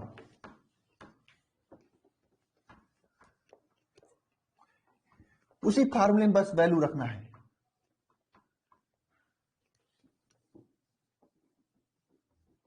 उसी वाले फार्मूले में बस वैल्यू रखना है। उसी वाले फार्मूले में वैल्यू रखना है। क्या है वैल्यू? ध्यान देना, यहां पे E इक्वल टू क्या हो जाएगा, एम जी अपान क्यू। यही फार्मूला है ना, यही फार्मूला है ना। यदि कोई प्रोटॉन, मैं फिर से समझना, यदि कोई प्रोटॉन यहाँ पे प्लस आवेश अगर विद्युत क्षेत्र में रुका हुआ है, क्यों रुका हुआ है? क्योंकि इस पर लगने वाला ऊपर की ओर बल F जो है, नीचे की ओर लगने वाले बल एम जी के बराबर होगा, क्यू के बराबर है, तभी तो रुका हुआ है। तो अरे ये रुका क्यों रुका है? क्योंकि इस पे लगने वाला बल जो ऊपर की ओर क्यू, नीचे की ओर एम जी, दोनों बराबर है। बताइए, ये तभी तो रुका हुआ है। अगर ऊपर वाला बल अधिक हो तो ऊपर चला जाएगा, नीचे वाला तो नीचे आ जाएगा। अरे आम नीचे गिरता है क्यों? ऊपर से टूटने के बाद नीचे की ओर बल लगता है, गुरुत्वाकर्षण बल। गुरुत्वाकर्षण बल जी लगता है और उसके द्रव्यमान का गुणनफल होता है। ऊपर की ओर मैं रखा हूं, अरे जो झटके से खींचूंगा तो ऊपर चला जाएगा। क्यों जाएगा? क्योंकि मैंने ज्यादा बल लगा दिया। ये तभी रुका रहेगा, तभी संतुलन की अवस्था में होगा जब यह एम जी और क्यू बराबर होंगे। संतुलन के लिए क्या होगा? एम जी बराबर क्यू, तभी तो संतुलन की अवस्था में होगा। हाँ बताओ, तो यहां से ई का वैल्यू क्या हो जाएगा? M G अपानी। यम का वैल्यू क्या है? यहां पे पढ़ो क्वेश्चन में, यम का वैल्यू क्या है? 1.67 into 10 power minus 27। 1.67 into 10 power minus 27, ये यम का वैल्यू। और जी का वैल्यू दिया हुआ है यहां पे 10, और ई का वैल्यू नहीं, यहां पे ई क्यू होगा। यहां पे क्यू का वैल्यू क्या है? आप प्रोटॉन पे क्यू का वैल्यू बताना क्या होगा। प्रोटॉन पे +1 कूलाम का आवेश होता है और +1 कूलाम का आवेश होता है, तो यहां पे क्यू का वैल्यू क्या हो जाएगा? 1.6 इंटू 10 पावर माइनस 19, जो कि क्वेश्चन में दिया हुआ है। सॉल्व करोगे आंसर आ जाएगा। देखो आंसर आ रहा है यहां पे, फ्यूचर दे आशीष, बहुत अच्छा। क्या दोनों आवेश समान हो? तो आवेश समान होने का मतलब क्या है बताओ? दोनों भी समान होंगे तभी ये रुका होगा, नहीं तो नहीं रुका गया। हाँ? समझ में आया सभी को? इसी तरह से काफी क्वेश्चन है। ये क्वेश्चन देखिए, चलिए अब इसको हम पढ़ लेते हैं, इसके आगे पढ़ते हैं। सी वाला आंसर होगा। चलिए ठीक है, बहुत अच्छा, आप लोग समझ चुके हैं। ये कभी कभी एग्जाम में पूछता है, ठीक है, वैसे बोर्ड एग्जाम में नहीं पूछता है, कॉम्पिटिटिव एग्जाम में पूछता है, फिर भी मैंने करा दिया। समझ में आया ना आप लोगों को?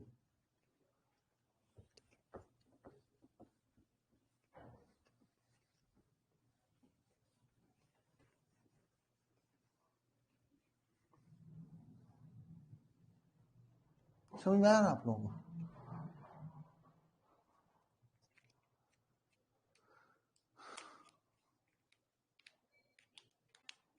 चलिए बहुत अच्छा, हाँ हाँ आ रहा है।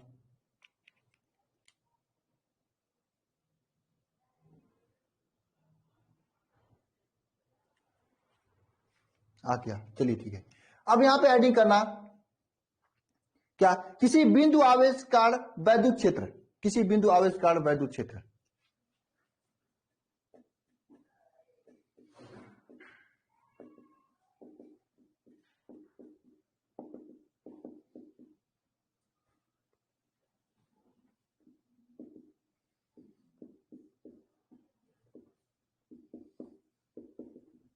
किसी बिंदु आवेश का वैद्युत क्षेत्र,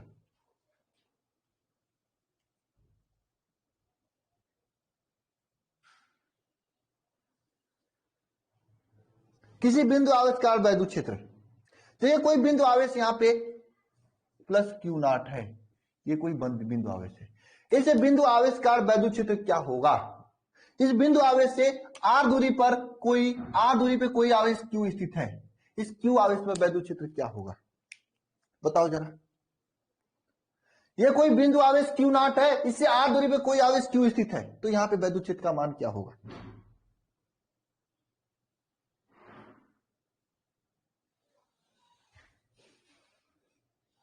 बताओ बताओ बताओ। मंडे क्यों लिख रहे हो विशाल कुमार यादव? अभी करना है मंडे क्यों? ध्यान देना, यहां पे कोई बल F है, तो F का वैल्यू क्या होता है? F का वैल्यू क्या होगा? इन दोनों आवेशों के बीच लगने वाला बल क्या होगा जरा बताना। 1/4 पाई एप्सिलॉन, इसे के क्यू लिखो, के Q, k Q1 Q naught, k q naught upon r square, ये होगा ना। ये कूलाम के नियम से हमने लिखा, किसके नियम से लिखा? कूलाम के नियम से, कूलाम के नियम से, हाँ नियम से यही होगा ना, कूलाम के नियम से यही होगा कि नहीं होगा? अरे प्लस माइनस क्यों कर रहे हो? हाँ, k q naught upon r square, ये होगा कूलाम के नियम से, इसके बीच लगने वाला बल, हाँ ये होगा ना। हमें पता है कि वैद्युत क्षेत्र किसी बिंदु आवेश, इसके कारण वैद्युत क्षेत्र क्या होगा? वैद्युत क्षेत्र इज इक्वल टू, हमें पता है क्या होता है, एफ अपान क्यू होता है, आज ही हमने पढ़ा, पढ़ा कि नहीं पढ़ा अभी? एफ अपान क्यू होता है। तो यहां पे एफ का वैल्यू तो ये दिया है, k q naught upon r square, तो यहां पे रखेंगे k q naught upon r square upon q naught. तो यहां पे ध्यान देना, ये क्यू नॉट से कटेगा, तो यहां पे वैद्युत क्षेत्र ई का वैल्यू क्या आ जाएगा? के क्यू अपान आर स्क्वायर, के क्यू अपान आर स्क्वायर। बताओ, ये किसी बिंदु आवेश कारण लगने वाला वैद्युत क्षेत्र का मान होता है। एक क्वेश्चन करना सभी लोग, ये वाला पढ़ो कुछ, 8 माइक्रो कूलाम तथा 12 माइक्रो कूलाम के, नहीं ये तो क्वेश्चन दूसरा है, इधर ध्यान देना, ये भी तो दूसरा है। एक मिनट मैं क्वेश्चन बताता हूं, हाँ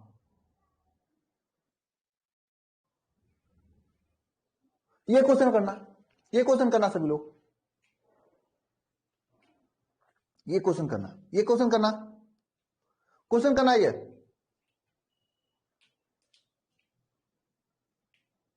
थोड़ा नीचे करें क्वेश्चन को, ओके चलिए क्वेश्चन नीचे हो गया, थोड़ा सा नीचे हो गया। बताओ क्वेश्चन करो, फटाफट क्वेश्चन करो।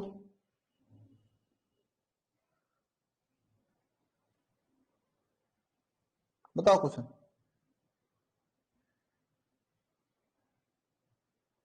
क्वेश्चन का जवाब बताओ।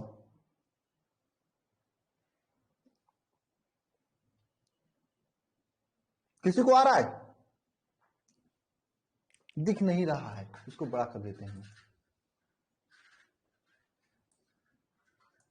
अब तो दिख रहा है। 9 इंटू 10⁻⁻7, बहुत अच्छा रोहित शर्मा। और किसी का आंसर आया कि सबको दिख नहीं रहा है, यही सब प्रॉब्लम हो रही है?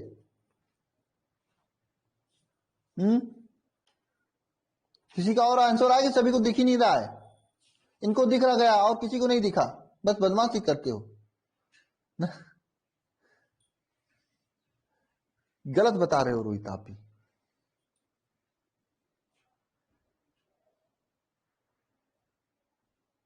आपका भी कहीं गलती हुई है।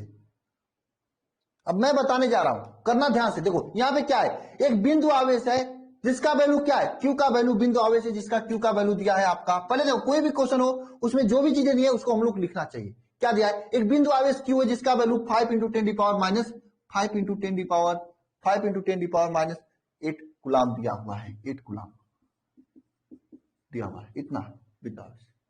इससे कितनी दूरी पर एक आवेश रखा जाए जहां पे वैद्युत क्षेत्र की तीव्रता E इक्वल टू कितना हो जाए? मतलब दूरी पूछा है, आर का वैल्यू पूछा है, वैद्युत क्षेत्र की तीव्रता कितना होना चाहिए? वैद्युत क्षेत्र की तीव्रता कितना हो जाना चाहिए?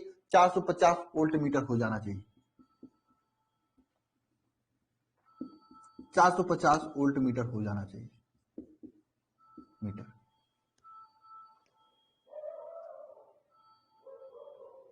450 वोल्ट मीटर हो जाना चाहिए विद्युत क्षेत्र की तीव्रता। यानी अगर अगर पहले जो चीजें दी गई हैं अगर आप उसे लिख लेंगे तो मैक्सिमम चीजें कंफर्म हो जाएंगी। कौन सा फार्मूला लगेगा? अभी तक वैद्युत क्षेत्र से संबंधित दो फार्मूला पढ़े हो आप लोग। वैद्युत क्षेत्र is equal to e upon q पूछे क्यू नॉट पढ़े हो और ये फार्मूला पढ़े हो। इसमें से कौन फार्मूला लगेगा बताना जरा। नंबर 1 वाला फार्मूला लगेगा या नंबर 2 वाला, ये बताना सभी लोग। पहले हमने कलेक्शन किया फिर फार्मूला का सिलेक्शन कर रहे हैं। कौन सा फार्मूला लगेगा बताओ। देखो यहां पे सभी का जवाब आ रहा है। 1 वाला फार्मूला लगेगा, बिल्कुल 1 वाला लगेगा। तो आओ लगाते हैं 1 वाला फार्मूला। वैद्युत क्षेत्र का मान कितना रखते हैं? 450। वैद्युत 1 वाला फार्मूला क्या है? E इज इक्वल टू क्या है आपका? के क्यू अपान आर स्क्वायर है। तो यहाँ पे वैद्युत क्षेत्र का वैल्यू क्या है? 450 है और के का वैल्यू नहीं पता, आपको पता है अभी नहीं लिखेंगे। ई का वैल्यू, क्यू का वैल्यू क्या है? 5 इंटू 10⁻⁻8 कूलम है अपन आर का वैल्यू आपको ज्ञात करना है। ये है ना, ये ना। अब देखो के इज इक्वल टू आप लोग जानते हो के इज इक्वल टू क्या होता है? के इज इक्वल टू होता है 9 इंटू 10⁻9 होता है, ये आप लोग जानते हो। यहां पे के का वैल्यू रखेंगे हम लोग तो क्या होगा जाएगा 450 is equal to 9 into 10⁻9 into 5 into 10⁻8 upon r square, ये हो जाएगा। बोलो तो इसे गुणा करोगे सॉल्व करोगे तो क्या हो जाएगा? नीचे जगह नहीं है, मैं यहां पे लिखता हूं। मैं इसको मैं यहां पे लिखता हूं, यहां पे लिखता हूं, ध्यान देना, यहां पे लिखता हूं, ठीक है। गुणा करोगे क्या हो जाएगा? 450 इज इक्वल टू 9 × 45 45 और देखो 10⁻9 और 10⁻8 है तो कितना बचेगा? कितना बचेगा? 10 बचेगा इंटू 10 अपान आर स्क्वायर हो जाएगा।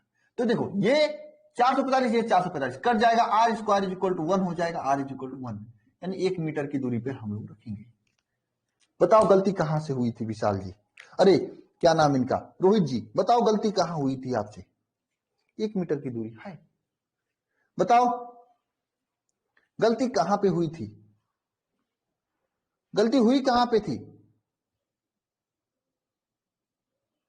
बताओ? गलत फार्मूला लगाया आपने। तो पहले आपको यह सोचना फार्मूला कौन सा लगेगा। इसी तरह से काफी सारे क्वेश्चंस हैं यहाँ पे। देखो ये द्रव्यमान वाला क्वेश्चन है, कर लोगे ना? ये वाला देखना, ये वाला क्वेश्चन, काफी सारे क्वेश्चन हैं सभी के लिए। ये सब काफी क्वेश्चन हैं, जो होगा कर लेना। ये सब पीडीएफ में देखो, ये आपको आज मिलेगा क्या? ये आपको मिलेगा डीपीपी के तौर पे क्वेश्चंस, ठीक है। आप इस वैद्युत क्षेत्र वाले डीपीपी के क्वेश्चंस को कर लेना।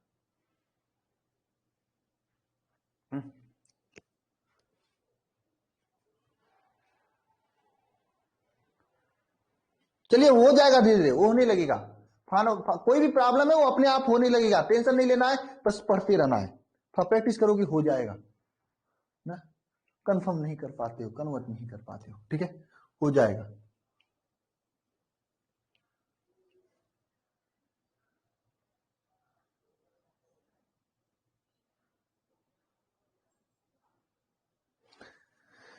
प्रॉब्लम है तो उसका समाधान भी है। क्वेश्चन जितने दिए गए हैं लगाए वो सभी लोग, ठीक है।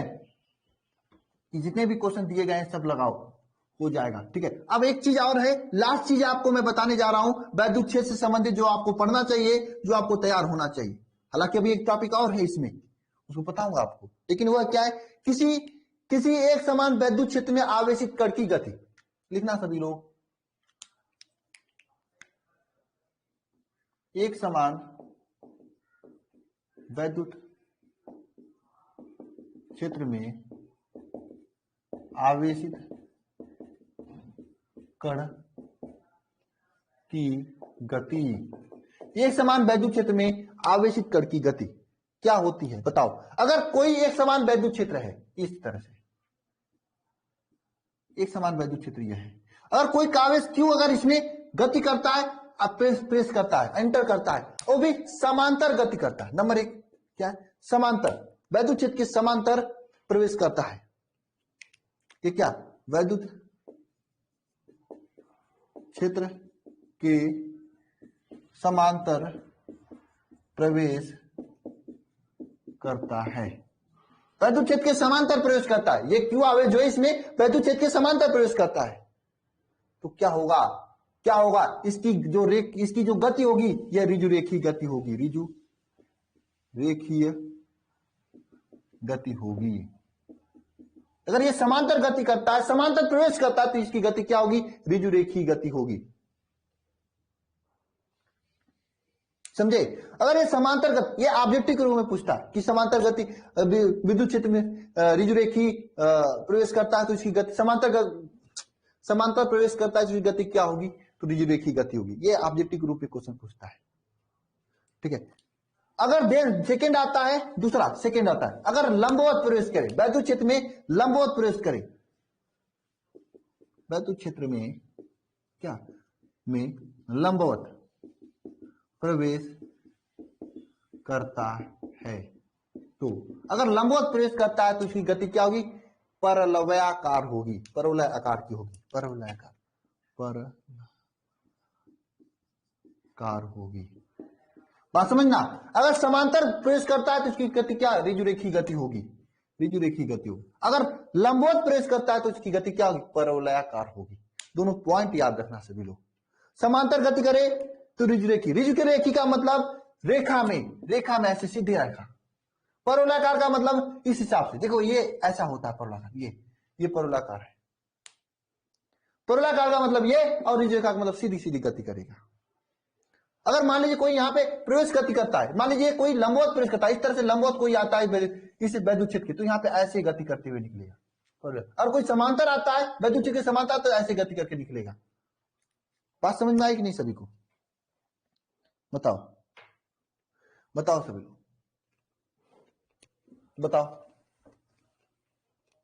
बताओ समझ में आई कि नहीं बात?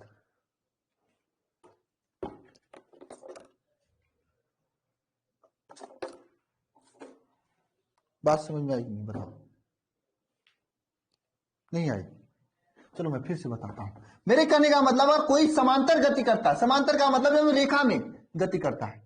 जैसे आप लोग साइकिल से जा रहे हो, आपकी दिशा में कोई जाता है, समझना आप, मैं इसको रब कर लेने दो, समझाता हूं, समझ में आ जाएगा, क्यों नहीं आएगा? ये तो खूबसूरती है पढ़ने का। अगर आपको नहीं आ रहा है तो कमेंट करो, नहीं आ रहा है, आपको समझा जाएगा।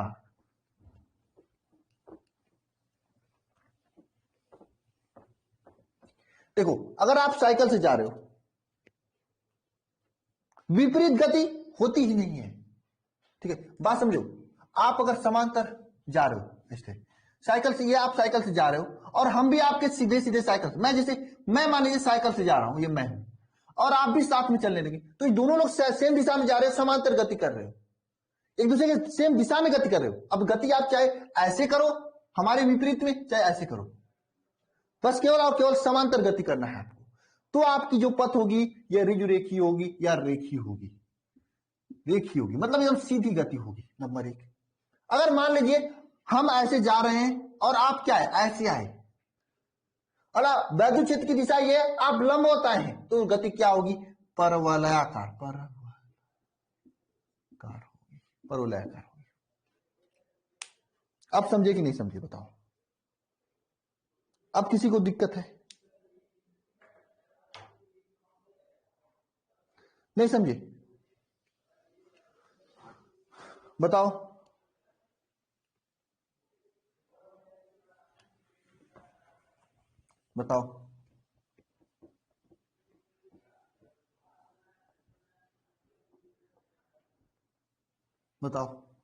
समझे कि नहीं समझे?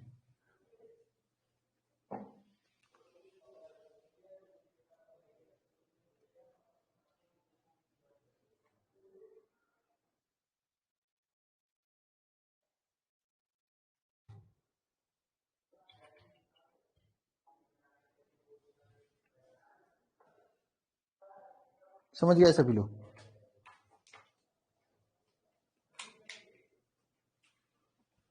चलिए ठीक है। तो मैं सभी से कहना चाहता हूं, आज की क्लास में बस इतना ही। क्लास लंबी हुई, क्लास एक ही हो रही तो लंबी होगी 1.5 घंटे, इसे पढ़ो 2 घंटे सभी लोग। और ये सभी क्वेश्चंस हैं, ये सभी क्वेश्चंस हैं, लगाना सभी लोग क्वेश्चन को। क्वेश्चन नेक्स्ट क्यों नहीं हो रहा है?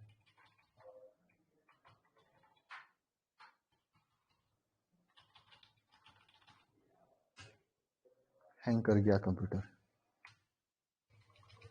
एक मिनट रुको।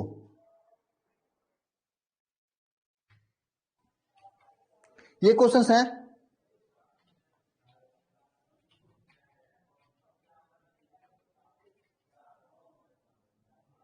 अरे यार क्वेश्चन आ नहीं रहा। हाँ देखिए ये क्वेश्चंस हैं, ये क्वेश्चंस हैं, देखो ये पूरा नोट्स है आप लोगों का, मैं दूंगा शाम तक हो जाएगा आप लोगों के, ठीक है। वो ये शिखर बैच में, और ये देखो भाई जो शिखर बैच में जुड़ना है, जिसको भाई पढ़ना है तो वो पढ़ाई जुड़ के करने लगे। आपके दोस्त वगैरह हैं उनसे कहिए जुड़े तुरंत, क्यों लेट कर रहे हैं। ये क्वेश्चन आखिर नहीं रोज का रोज कर पाएंगे तो प्रॉब्लम हो जाएगी ना, फिर नहीं कर पाएंगे वो, फिर इतना ज्यादा हो जाएगा। अभी तक मैं कम से कम 50 क्वेश्चन दे चुका हूँ ना, ये सब क्वेश्चन दिए हैं, ये सब देखिए ये सब क्वेश्चन दिए हैं, इसके पहले वाले लेक्चर का ये सब क्वेश्चन दिए हैं, ये सब क्वेश्चन दिए हैं इसके पहले वाले लेक्चर का। क्यों होंगे ना, डेली का डेली क्वेश्चन नहीं करोगे तो बहुत ज्यादा हो जाएगा। रोज 10-12 क्वेश्चन मिल जाता है आपको, हो जाता है कि नहीं हो जाता है। पीडीएफ टेलीग्राम पे, अरे टेलीग्राम करें, पीडीएफ आपका शिखर बैच में मिल जाता है। पंकज कुमार मैथ केमिस्ट्री भी स्टार्ट होगी। अब देखिए आज है फ्राइडे, आज क्लास कंप्लीट हो गई है, सैटरडे को क्लास नहीं होगी। सप्ताह भर 4 क्लास हुई है, जितना पढ़ाया गया है उतना आप लोग पढ़ो अच्छे से, ठीक है, उतना बढ़िया से तैयार कर लेना, कोई भी दिक्कत नहीं होना चाहिए। संडे को आएंगे, अगले सप्ताह की रणनीति बनेगी कि अगले सप्ताह में कौन सी नई क्लासेस लगेंगे आपको। बताओ मजा आ रहा है कि नहीं आ रहा है। विशाल कुमार यादव, ममता कुमारी, तैयारी हो रहा है कि नहीं। सुषमा, हाँ पढ़ लोगे कि नहीं लोगे, पढ़ लोगे, हाँ क्या पूछ रहे हो बोलो, कोई किसी को डाउट है तो बताओ। और मैं सभी से कहना चाहता हूं, अगर जिसको भी अभी भी जुड़ना है लेट न करे, फटाफट जुड़ जाए और टेलीग्राम चैनल को भी ज्वाइन कर ले। सभी लोग टेलीग्राम चैनल को भी ज्वाइन कर लो जो 2023 वाला है। टेलीग्राम चैनल पे भी मैं आज कुछ क्वेश्चन भेजने वाला हूं, वरदान बैच में मैं भेज दूंगा, आप टेंशन मत लो। आज वरदान बैच में पूरा चारों लेक्चर का चला जाएगा पीडीएफ, लेक्चर तो जाता ही है, पीडीएफ भी चला जाएगा, ठीक है। और एक बात ध्यान रखना, टेलीग्राम चैनल में आज हम कम से कम इस पहले चैप्टर से 10-20 ऑब्जेक्टिव क्वेश्चन देने वाला हूं, तो उसे जाकर ले लेना सभी लोग, ठीक है, उसे भी सॉल्व कर लेना। 2 दिन का है, 2 दिन में मजा नहीं है लेना है, 2 दिन में पढ़ाई करनी है। इतना आपको पढ़ा दिया गया है कि 2 दिन अगर मन से पढ़ोगे तो भी। अब ये बताओ सच्चाई से किसका पूरा क्वेश्चन तैयार है। अरे यार टेलीग्राम पे कहां जुड़े, देखो आपके मोबाइल में स्कैनर होगा ना, एक काम करो, इस स्कैन को स्कैन करो, आपके अपने आप लिंक आ जाएगा आपके मोबाइल पर, इसे स्कैन कर लो, ठीक है। या फिर टेलीग्राम में अल्फा इंस्टीट्यूट सर्च कर लो, वहां पर भी आ जाएगा ना, इसे स्कैन कर लो, ठीक है ना, हो जाएगी। तो सैटरडे संडे ऑफ रहेगा, सैटरडे संडे देखो चूंकि आपके पास पर्याप्त समय, तो सैटरडे संडे को जितना सप्ताह भर पढ़ाया जाता है सैटरडे को उतना पढ़ लिया करो। संडे को टेस्ट होगा, लेकिन अभी तो क्या ही पढ़ाया गया कि टेस्ट होगा, 4 क्लास में कौन सा टेस्ट होगा ना, समझे। हाँ अल्फा इंस्टीट्यूट 2023 उसको भी ज्वाइन कर लो सभी लोग, उसमें केवल 2023 के बच्चे हैं। और एक अल्फा इंस्टीट्यूट का टेलीग्राम है जिसमें 20,000 से अधिक बच्चे, उसे भी ज्वाइन कर लेना। उसमें क्या है, कुछ नया पेपर वगैरह होता है, कुछ न्यूज वगैरह मैं डालते रहता हूं ना। टेलीग्राम देखो, व्हाट्सएप मत चलाया करो, व्हाट्सएप बेकार है, लेकिन टेलीग्राम जरूर चलाया करो सभी लोग, बिल्कुल। और दूसरी बात यह है कि जिसको भी जुड़ना है आज ही जुड़ जाओ। मैं कोई कहता सर फी बहुत ज्यादा है, कोई नहीं फी बहुत ज्यादा है, कोई फी नहीं जाता है। मैं कह रहा हूं फिजिक्स केमिस्ट्री मैथ PCMB या फिर ये 4-5 सब्जेक्ट आपके इसके पूरा मिला के 1999 फी है, उसमें भी मैं डिस्काउंट पे चल रहा है, इसमें 1499। अब मतलब 1499 पूरी साल आप पढ़ रहे हो, एक बार भी पैसे नहीं देने, ऐसा पीडीएफ मिलेगा, पूरी क्लासेज मिलेंगी, क्या फीस ज्यादा है बताऊं। मैं एक सब्जेक्ट के लिए सब 1400 रुपए ले रहे हैं, 2-2 हजार रुपए, 1-1 हजार रुपए एक सब्जेक्ट के लिए ले रहे हैं, फिजिक्स के लिए, फिजिक्स के लिए ले रहे हैं। अगर आपको समझ में आ रहा है तो देर किस बात की, जुड़ो और ये क्वेश्चन सॉल्व करो। और आपके जब फ्रेंड वगैरह हैं, विशांत, अगर आपके फ्रेंड वगैरह हैं सभी लोग तो उनको कहो जुड़े जल्दी से, क्योंकि लेट हो जाएगा फिर उनको कंप्लीट करने में कठिनाई आएगी। हालांकि कंप्लीट करने समय पूरा साल बचा है, सीधी सी बात है, लेकिन फिर भी समय से कंप्लीट करेंगे तो हम लोग फिर इंडियन एयरफोर्स की भी तैयारी तो करेंगे। और ये तैयारी न केवल आपके बोर्ड की हो रही, बोर्ड के आगे की हो रही, क्योंकि मैं उस लेवल को लेके चल रहा हूं जिस लेवल का आपके बोर्ड एग्जाम प्लस में पूछा जाता है। आईआईटी नीट का लेवल नहीं है, लेकिन हाँ एक मेंटेन लेवल है कि आप एयरफोर्स में कुछ भी नहीं पढ़ोगे, बीएचयू बीएससी वगैरह का एग्जाम देना आप कुछ भी नहीं पढ़ोगे, सीयूसीईटी जिसे कहा जाता है, जो बड़े बड़े यूनिवर्सिटी में जाके एडमिशन होता है वहां पे कुछ भी नहीं पढ़ोगे, तब पर भी आप इस पढ़ाई से कर लोगे। और इसी नोट्स को, इसी पीडीएफ को, इसी नोट्स को अगर आप रखे रहोगे, कोई भी क्वेश्चन बाहर नहीं जाएगा। जरा उठा के देखना, अगर कोई चैप्टर, इस पहले चैप्टर जितना मैं पढ़ा चुका हूं वहां से कोई भी क्वेश्चन आया होगा तो आप कर लोगे।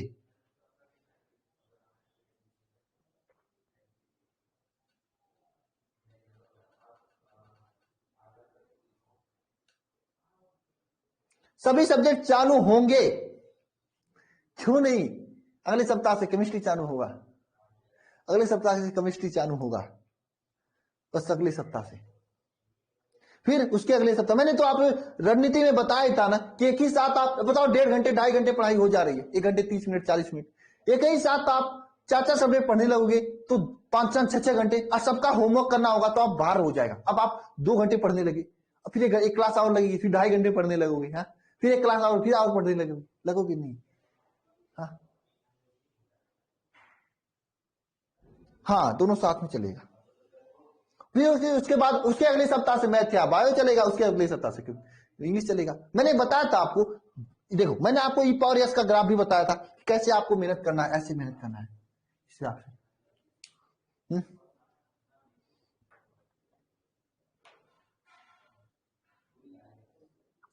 ना तो जिसको भी जुड़ना है समय से जुड़ जाए आके, फीस 1499 से अधिक 1999 हो जाएगा, तब पर भी प्रॉब्लम होगा। हालांकि मैं कहूंगा कि अभी 50 स्टूडेंट नहीं हुए, 40 स्टूडेंट हुए, तो फिर उतने में आप कर लोगे तो अच्छा रहेगा आप सभी के, ठीक है ना? हाँ बिल्कुल, रोहित रोशन पटेल क्यों नहीं है?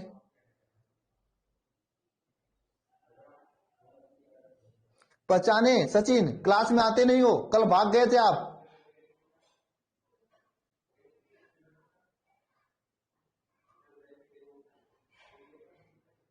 चलिए ठीक है, आज की क्लास को हम इसी जगह एंड करते हैं, मिलते हैं नेक्स्ट क्लास में, ठीक है।